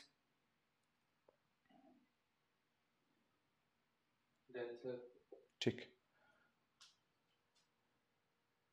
क्या ऑप्शन पिक किए हैं बच्चों आप लोग? ए ऑप्शन देखते हैं। तो 3m इनिशियल मोमेंटम और फाइनली 2m और m दोनों स्टिक कर जाते हैं, तो टोटल मास फाइनल हो जाएगा 3m और v डैश, तो 3m से 3m कैंसिल हो जाएगा, v डैश की वैल्यू 1 आ जाएगी। Momentum conservation straight forward. बच्चों मोमेंटम कंजर्वेशन मेरे हिसाब से केवल इलास्टिक में लगता है ना? परफेक्टली इन इलास्टिक और पार्शियली इन इलास्टिक में मोमेंटम कंजर्वेशन नहीं लगता ना? सही बात है ये? अच्छा, एनर्जी कंजर्वेशन मतलब काइनेटिक इनिशियल बराबर काइनेटिक फाइनल, वो किस में होता है? परफेक्टली इलास्टिक में होता है, बाकी पार्शियल और परफेक्टली इन इलास्टिक में वो वैलिड नहीं है। अगला सवाल,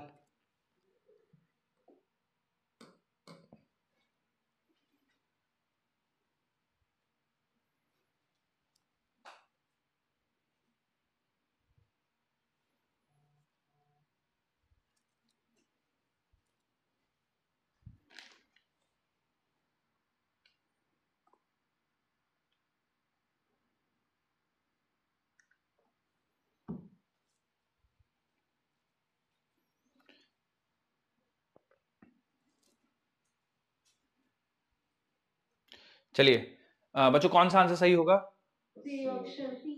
सी ऑप्शन सही बच्चों। कोफिशिएंट ऑफ रेस्टिट्यूशन 0 होता है परफेक्टली इनलास्टिक कोलिजन में, तो वेलोसिटी ऑफ सेपरेशन 0 होगा, अप्रोच कभी 0 नहीं होती।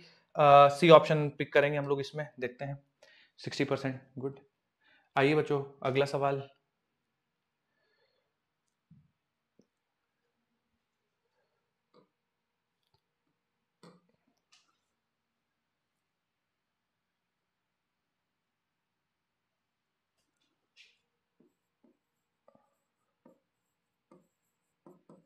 बच्चों kinetic energy of centre of मास पूछा है, ठीक है। कुछ लोग 23-24 बच्चे हैं जो पिक कर लिए हैं आंसर ऑलरेडी। भैया सेंटर ऑफ मास का पूछा था भैया, सवाल ही थोड़ा गड़बड़ लिखा हुआ है। The kinetic energy of centre of मास बताना है।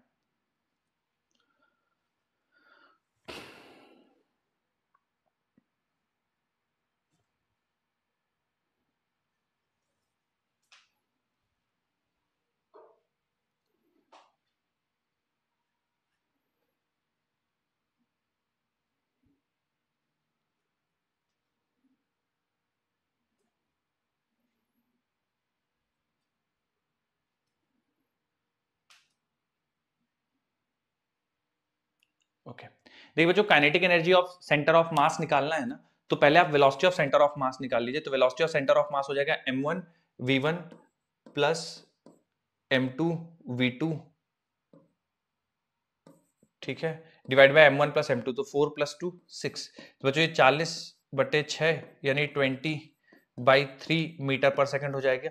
और kinetic energy of centre of mass मतलब half mass of centre of mass मतलब टोटल मास हो जाएगा यानी 6, और इसका स्क्वायर कर देंगे बच्चों तो 400 डिवाइडेड बाई 9, तो 2 से कैंसिल करोगे 3, 3 से कैंसिल करेंगे 3, 400/3। सी ऑप्शन आना चाहिए बच्चों। आ पाया था सी ऑप्शन कुछ लोगों का?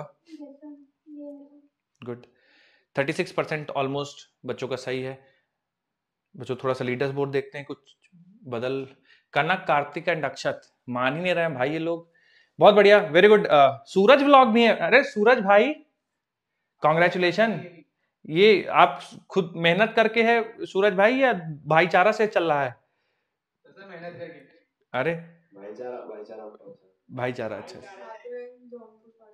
क्या बेटा? कहाँ से? आर्या आर्या और अदीबा कहाँ से बेटा? जौनपुर पाठशाला। गुड गुड, बढ़िया। आइए, बट जो टॉप 3 है। सर वो नाम भास्कर का है, पर लेकिन उन्होंने चेंज कर दिया सूरज ने। अच्छा, हाँ। अरे यार हर जगह फ्रॉड चल रहा भाई। अब वो चेंज नहीं हो रहा सर, अब वो कह रहे हैं 1 साल बाद होगा चेंज। सूरज क्यों भैया, क्या गुंडागर्दी करते हो यार? मतलब बड़े हो तो तुम सबको डरा वरा के रखे हो भाई। सर वो तो आया नहीं है आज आया भी नहीं है। ये सुन रहा होगा क्या? लेक्चर सुन रहा होगा, स्ट्रीम हो रहा है तो क्या पता। सर सुन तो रहा होगा। हाँ सूरज भाई, ये गलत बात है यार, तुम बच्चों को परेशान करो सीधे साधे।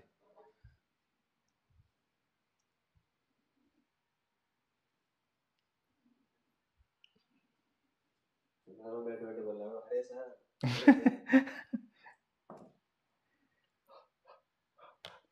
बच्चों मैंने आज जानबूझ के सवाल बहुत मुश्किल नहीं रखे थे, क्योंकि कल आपका पेपर है। डिमोरलाइज नहीं करना चाह रहा था, लेकिन रिजल्ट देख के मैं थोड़ा डिमोरलाइज हो गया हूं।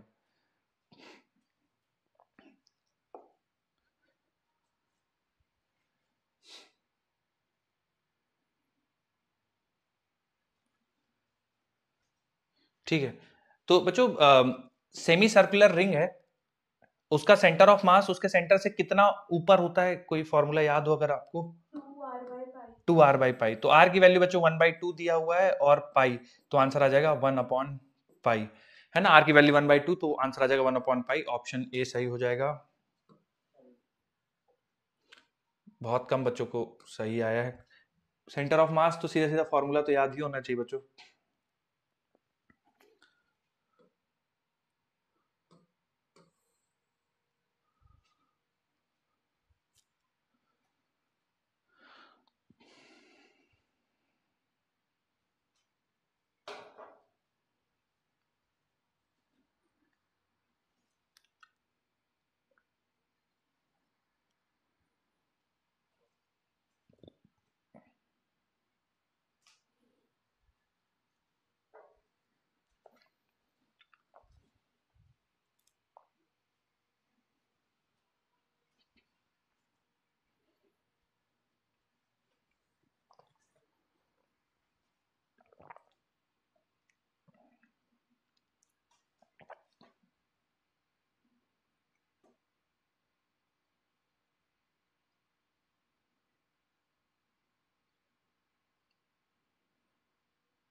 चलिए बच्चों बताइए, क्या लग रहा है आपको? असर्शन सी लग रहा है। ऑप्शन सी बिल्कुल सही है। बच्चों असर्शन ट्रू है, क्योंकि जब आप इलेक्ट्रॉन और प्रोटॉन को रिलीज करते हैं तो सेंटर ऑफ मास रेस्ट पे है, कोई एक्सटर्नल फोर्स नहीं है, रेस्ट पे रहेगा। लेकिन बच्चों इसका रीजन गलत हो जाएगा। रीजन गलत होने का कारण ये है कि सेंटर ऑफ मास, अगर कोई एक्सटर्नल फोर्स नहीं तो सेंटर ऑफ मास की वेलोसिटी कांस्टेंट रहती है। तो अगर वो रेस्ट पे है तो रेस्ट पे रहेगा, अगर मूव कर रहा होगा तो यूनिफॉर्म मोशन करेगा। अब ये रीजन कह रहा है the centre of mass remains at rest if no external force is applied. बच्चों ये गलत है। एक्सटर्नल फोर्स की एब्सेंस में भी सेंटर ऑफ मास के पास कांस्टेंट वेलोसिटी हो सकती है, तो ये गलत हो जाएगा। इसलिए ऑप्शन सी हम लोग पिक करेंगे यहाँ पे। अरे भाई ये बल्कि मुझे ऐसा पता नहीं लग रहा है, शायद मैंने क्लास में लिया था, आप लोगों के साथ डिस्कशन हुआ था। चलिए एक और सवाल।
बच्चों क्या लगता है आंसर इसका?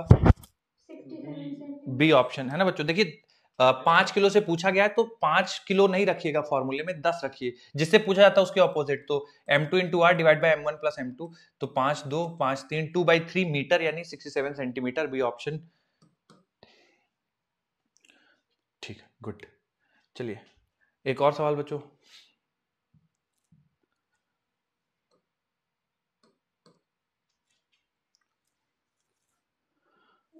ऑप्शन नहीं है। ओ ओ ओ ओ बच्चों इसको इसको इसको नहीं करते अपन। सर उसको कोई और ऑप्शन बना देते हैं। कुछ और ऑप्शन, लेकिन अब तो ऑब्वियस ही हो गया कि वही सही रहेगा, है ना। चलिए खैर कोई नहीं। रैंक गिर जाएगी क्या इससे? लेकिन ये तो लेकिन सर ने पोस्ट स्टॉप कर दिया तो किसी ने किया नहीं होगा। हाँ चलिए बच्चों, वैसे इसका आंसर 0 होगा। कोई एक्सप्लेन करना चाहेगा इसका आंसर 0 कैसे होगा? कोई भी आप में से? इंटरनल फोर्स की वजह से सेंटर ऑफ मास चेंज नहीं होता, मतलब सेंटर ऑफ मास हाँ फोर्स ऑफ अट्रैक्शन है, तो मतलब इंटरनल फोर्स की वजह से external force. Very good. External force बच्चों ये नहीं है, और internal force centre of mass की स्पीड को चेंज नहीं कर सकता। शुरुआत में दोनों रेस्ट में है, सेंटर ऑफ मास भी रेस्ट पे है। अब जब रिलीज करेंगे तो म्यूचुअल अट्रैक्शन हो रहा है, वो इंटरनल फोर्स है, वो सेंटर ऑफ मास की वेलोसिटी चेंज नहीं कर सकता, इसलिए सेंटर ऑफ मास की वेलोसिटी हमेशा 0 रहेगी। तो ऑप्शन ई सही रहेगा, बिल्कुल। चलिए बच्चों मेरे पास इतने ही कुछ सवाल थे। एक और है। ठीक है, बाकी बच्चों मुझे लगता है कि मैंने आप लोगों के साथ प्रैक्टिस ऑलरेडी हम लोगों ने कर रखी है। बाकी इसमें कुछ मैं मार्क कर दूंगा, अगर आप लोग चाहें तो वो प्रैक्टिस कर सकते हैं।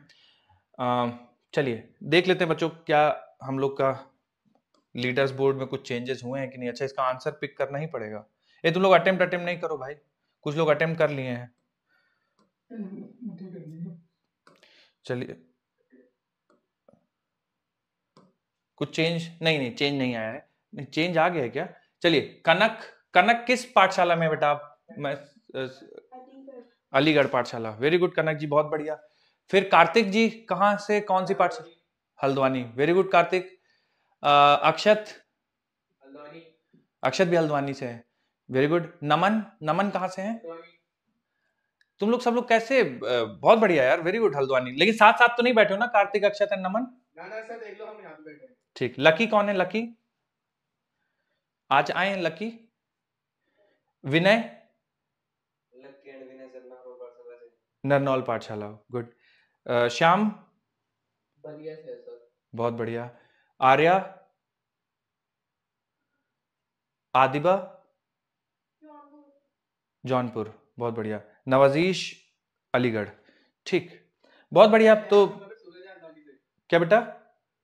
11 नंबर पे हल्द्वानी से भास्कर है, सूरज नाम से। अच्छा सूरज व्लॉग वो है, वो भास्कर है। हाँ सर। चलिए चलिए बहुत बढ़िया। लेकिन बच्चों ये तो चलिए ठीक है, देखिए ये बहुत बढ़िया जो ये टॉप। हाँ बोलिए। आर्य श्रीवास्तव जौनपुर पाठशाला, बहुत बड़े बेटे। तो देखिए ये जो टॉप 10 में है ये तो चलिए ठीक है, लेकिन बहुत सारे बच्चों आप लोग का ना, मतलब मैं देख रहा था ज्यादातर सवालों में 50% से ऊपर नहीं जा रहा है।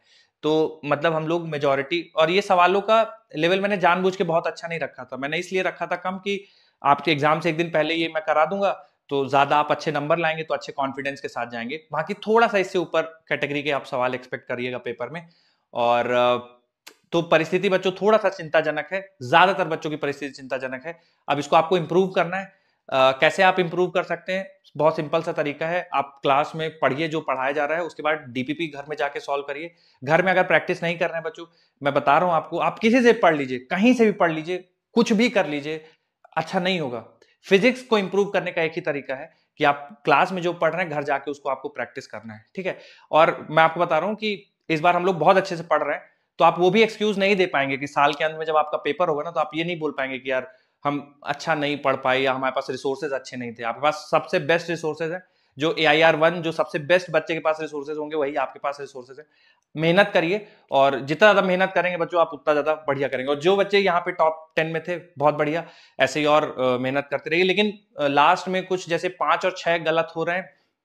हम लोगों ने 25 सवाल किए हैं, तो 25 में से 22-23। हाँ हाँ ऑप्शन थोड़ा सा सर जल्दी मेरे को ब्लैंक टिक हो गया सर, मतलब ऑप्शन आते थे हाँ आते थे लेकिन टिक हाँ। हो गया सर। 3-4 क्वेश्चन ऐसे गलत हो गए सर। अच्छा अच्छा अच्छा। तो तो आते थे लेकिन गलत हो गया टिक जल्दी। अच्छा अच्छा अच्छा, लेकिन उतना ना बच्चे आप उतना लेवरेज दे के चलिए, मैं बताता हूं उसका कारण। उसका कारण ये है कि जब आप नीट का पेपर देंगे, आप लोगों ने एक बार एक्सपीरियंस कर लिया है वैसे ना नीट का पेपर, वो एग्जाम हॉल में जाना, वो प्रेशर। तो जब उस प्रेशर में रहते हैं ना बच्चों, जैसे मैं अपना अनुभव बताता हूँ, जब मैं अपना जेई का पेपर लिखने गया था, तो इतना प्रेशर होता है ना, वो जब आप एग्जाम हॉल में जाते हो और आपके दिमाग में वो घड़ी चलती रहती है कि यार 3 घंटे 3 घंटे 3 घंटे, आपके यहाँ थोड़ा ज्यादा, मैं अपना 3 घंटे, तो वो अंडर प्रेशर कई बार ना आप बहुत ऐसी मिस्टेक करके आते हो कि पता ही नहीं चलता कि यार ये कैसे। इसीलिए हम लोग बोलते हैं कि बार बार मॉक लिखिए। तो देखिए अंडर प्रेशर गलतियां होंगी। तो मान लीजिए आपके अगर यहाँ मॉक में, इसलिए हम लोग जैसे मान लीजिए मॉक में यहाँ पे आप 45 में से, एक समझाने के लिए लो कि 40 सवाल आपके फिजिक्स में सही हो रहे हैं, ठीक है मॉक में, तो आप 2-3 आप ये मान के चलिए कि पक्का आप सिली मिस्टेक या गलत फिल करके तो 100% आएंगे ही। तो इस हिसाब से आप लेके चलिए, वहां पे प्रेशर बहुत बड़ा रोल प्ले करता है। ठीक है, हाँ कुछ कह रहे थे बेटा, मैं 2 बार आपकी बात काट दिया, बताइए। चलिए बाकी आज के लिए बस इतना ही। आपके साथ बच्चों मैं ग्रेविटेशन की शीट शेयर कर दूंगा, और जो आपने कहा है कि आपको और क्वेश्चन चाहिए डिफरेंट डिफरेंट चैप्टर्स के, तो मैं कोशिश करूंगा वो भी आप लोगों को प्रोवाइड किए जाए। बताइए सर, वो असर्शन रीजन वाला क्वेश्चन है ना, वही वाला एक बार बता दीजिए दोबारा से। कौन सा वाला बेटा? अभी जो सेंटर ऑफ मास रेस्ट पे था वो वाला किया था आपने। ओके ओके, एक सेकंड ना। Electron proton. हाँ तो इसमें रीजन तो सही है ना, अगर हम असर्शन के हिसाब से देखें तो, अगर ये अलग से स्टेटमेंट दिया होता तो गलत हम इसको करते हैं। राइट। मैंने भी जो फर्स्ट ऑप्शन ही टिक करा था। अच्छा अच्छा अच्छा, तो जब बच्चा हम असर्शन रीजन पढ़ते हैं ना, तो उनको एज अ इंडिपेंडेंट स्टेटमेंट देखते हैं। उसके लिए ही कहा गया है, ऐसा नहीं है। जैसे हम लोग तभी तो बोलते हैं ना कि देखिए if assertion is true but reason is false, है ना, तो ऐसा स्टेटमेंट इंडिपेंडेंट तो फॉल्स ही है बेटा, है ना। इसको हम अपन सही नहीं कह सकते कि centre of mass remains at rest if no external force is applied. Centre of mass की वेलोसिटी कांस्टेंट रहती है, उसको रेस्ट पे रहेंगे, कोई एक्सटर्नल फोर्स अप्लाई नहीं होगा तो गड़बड़ हो जाएगा। ठीक है। सर एक मैं उसका क्वेश्चन पूछ लूं, आपने जो असाइनमेंट भेजा था। हाँ बोलिए बोलिए। आपके पास हो तो आप देख लीजिए, वरना मुझे क्वेश्चन रीड करना पड़ेगा। तो अच्छा, कैसा बड़ा सा सवाल है क्या है? क्योंकि अच्छा ओके ओके, कौन सा किस चैप्टर का है? रोटेशनल की जो आपने असाइनमेंट दी थी ना, जो वही वाला है। अच्छा अच्छा, उसका कौन सा सवाल नंबर है? एक्सरसाइज 3 का फर्स्ट वाला ही है। हाँ हाँ बोलिए बोलिए। सर बोलिए बेटा। आपने जो पहले के चैप्टर पढ़ा दिए हैं उसके भी असाइनमेंट भेज देते। हाँ भेज देंगे, ठीक है भेज देंगे। ग्रेविटेशन के पहले भेज दूंगा, उसके फिर बाद में ना बाकी चैप्टर्स के भी भेज दूंगा। बेटा आप एक बार सवाल पढ़ दीजिए, वो फाइल थोड़ा मुझे ढूंढने में समय लग रहा है, मैं आपको बता दूंगा कैसे करना है, आप एक बार पढ़ दीजिए उसको। A ladder rests against a frictionless vertical wall with its upper end 6 meter above the ground, lower end 4 meter away from the wall. Okay. Weight of the ladder is 500 meter. हाँ बेटा, हम जा सकते हैं? हाँ हाँ जाइए जाइए जाइए। हाँ बोलिए बेटा। Weight of the ladder is 500 newton and its center of gravity at 1/3 distance from the lower end. Okay Wall's reaction will be in Newton. Okay ठीक है। तो मैं थोड़ा सा आपको, अच्छा आपको अटेम्प्ट कैसे करना है ये नहीं समझ में आया? Yes sir. ठीक है, तो देखिए इसका वेट ऐसे एक्ट कर रहा है नीचे की तरफ L/3 ऊपर से, ठीक है। अब इसकी फ्री बॉडी डायग्राम ड्रॉ करेंगे तो देखिए इस पे नॉर्मल ऑफ द वॉल ऐसा लगेगा और नॉर्मल ऑफ द फ्लोर ऐसा लगेगा। तो अगर आप वर्टिकल डायरेक्शन में और फ्रिक्शन के बारे में बच्चों कुछ क्या किस किस जगह फ्रिक्शन है कुछ बताया है क्या? एक बार देखिए उसमें तो सवाल में कहीं पे फ्रिक्शन। वर्टिकल वॉल फ्रिक्शनलेस है। हाँ हाँ कहीं पर मेंशन नहीं है फ्रिक्शन के बारे में। अच्छा अच्छा, और कहीं मेंशन नहीं है फ्रिक्शन के बारे में? तो एक्चुअली हमें यहाँ पे फ्रिक्शन लेना पड़ेगा, अदरवाइज फोर्सेस ही बैलेंस नहीं होंगे। तो एनसीईआरटी का सवाल है, ठीक है। तो यहाँ पे देखिए मैं इसलिए बोल रहा हूँ कि आपको यहाँ पे इस वाले में फ्लोर में फ्रिक्शन लेना पड़ेगा, क्योंकि अगर ये फ्रिक्शन नहीं होगा ना तो इसको बैलेंस करने वाला कोई नहीं रहेगा। तो सवाल में देखिए आप हॉरिजॉन्टल और वर्टिकल फोर्सेस बैलेंस कर दीजिए, तो नॉर्मल ऑफ द वॉल ये बराबर होगा फ्रिक्शनल फोर्स के, normal of the wall frictional force के बराबर होगा, और वर्टिकल डायरेक्शन के फोर्सेस बैलेंस कर देंगे तो normal of the floor, normal of the floor ये हो गया और ये वेट के बराबर होगा, ठीक है। और सवाल में क्या पूछा गया बेटा? और walls reaction will be, walls reaction will be, तो वॉल का रिएक्शन तो हमारे फ्रिक्शन के बराबर होगा और कहीं तो फ्रिक्शन है नहीं, ठीक है। अच्छा, फ्रिक्शन की लेकिन वैल्यू हमें नहीं पता होगी, क्योंकि फ्रिक्शन जो है बेटा वो बराबर होगा, जैसे यहाँ पे हमें फ्रिक्शन की वैल्यू नहीं पता है, ठीक है। तो नॉर्मल ऑफ द वॉल निकालना है, तो बेटा आप एक काम करिए, ये जो पॉइंट है ना, क्योंकि ये रॉड रोटेट तो नहीं कर रही है, लैडर रेस्ट पे है, तो पॉइंट ओ के अबाउट आप टॉर्क बैलेंस कर दीजिए। तो जब पॉइंट ओ के अबाउट आप टॉर्क बैलेंस करेंगे तो नॉर्मल ऑफ द फ्लोर और फ्रिक्शन का टॉर्क जीरो हो जाएगा। कारण क्या होगा इसका बेटा, इन दोनों का टॉर्क क्यों जीरो हो जाएगा, क्योंकि ये दोनों इसी से पास कर रहे हैं जिस पॉइंट के अबाउट आप टॉर्क निकाल रहे हैं।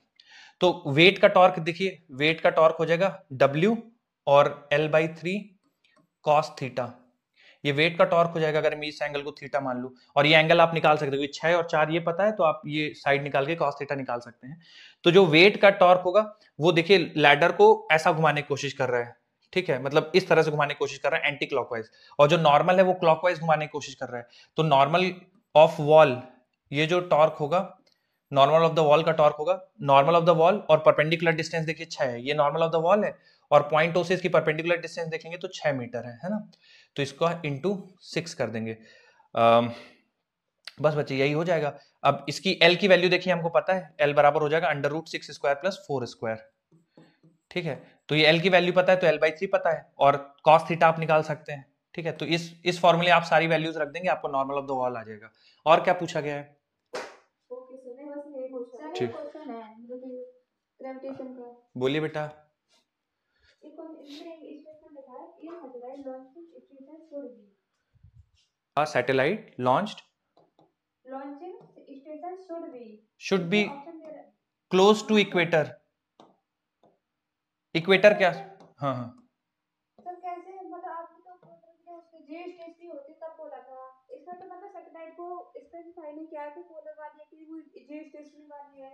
हाँ नहीं, आपने सुना नहीं था बेटा, जियो स्टेशनरी और जितने भी सैटेलाइट होते हैं मैंने बताया था यहीं से करते हैं। कारण उसका ये है बच्चों, इसका मैंने कारण भी बताया था, किसी को अगर याद हो पता नहीं, यहाँ पे मैंने बताया था आपको कल कि जो इक्वेटर पे जी की वैल्यू होती है वो लीस्ट होती है, रोटेशन की वजह से भी कम हो जाती है, और यहाँ पे ना सेंटर से दूरी भी ज्यादा रहती है, तो इस वजह से यहीं से लॉन्च होते हैं। सर एक सर बोलिए बेटा। सर एक सर जैसे कि फिजिक्स से आगे आगे पढ़ते जा रहे हैं लेकिन पीछे का भूलते जा रहे हैं, उसको कैसे मेंटेन करेंगे नहीं हो पा रहा। अभी आपका AITS होगा ना बेटा, यही सोच के AITS प्लान किया गया, जैसे आपका AITS होगा मोशन इन अ प्लेन तक, तो आपस से आपको पढ़ना पड़ेगा, तो ये बहुत नेचुरल है, अगर आप पीछे का भूल रहे हैं तो ये बहुत नेचुरल, इसमें परेशान होने वाली बात नहीं है। लेकिन जब आपका AITS होगा तो फिर आप उसको थोड़ा सा समय देकर रिवीजन कर लीजिएगा। सर जैसे रिवीजन करें तो उसमें कॉन्सेप्ट ज्यादा करेंगे फिर कांसेप्ट को पूरा रिवाइज करें, मतलब किस तरीके से करें कि आपके हिसाब से कैसा ज्यादा रहेगा। रिवीजन करने के लिए आप पहले तो नोट्स पढ़ें, और नोट्स में मैंने जो जो सवाल लिए हैं, जैसे कॉन्सेप्ट बाद एक एग्जाम्पल के फॉर्म में सवाल लेता हूँ, तो वो उन एग्जाम्पल्स को जरूर कर लीजिए। और उसके अलावा जब आप DPP पहली बार सॉल्व करते हैं ना, तो कुछ सवाल आप DPP में मार्क कर लिया करिए, जैसे कुछ सवाल DPP के आपको नहीं आए, या कुछ सवाल ऐसे लगे जो आपको लगे कॉन्सेप्चुअली अच्छा सवाल है यार, ये कुछ सिखा रहा है, तो उस सवाल को मार्क कर लीजिए। फिर जब आप रिवीजन कर रहे हैं तो उस समय केवल वही सवाल करिए जिसने आपको पहली बार में परेशान किया था, जो आप पहली बार में नहीं सॉल्व कर पाए थे, और जो आपने मार्क कर रखा है जो कॉन्सेप्चुअली अच्छा है। तो 10 सवाल थे मान लीजिए DPP में, आपको 2 या 3 अच्छे सवाल लगे तो रिवीजन, और वो 2-3 सवाल ऐसे करके। Okay, bye sir. बाय बेटा, बाय बाय।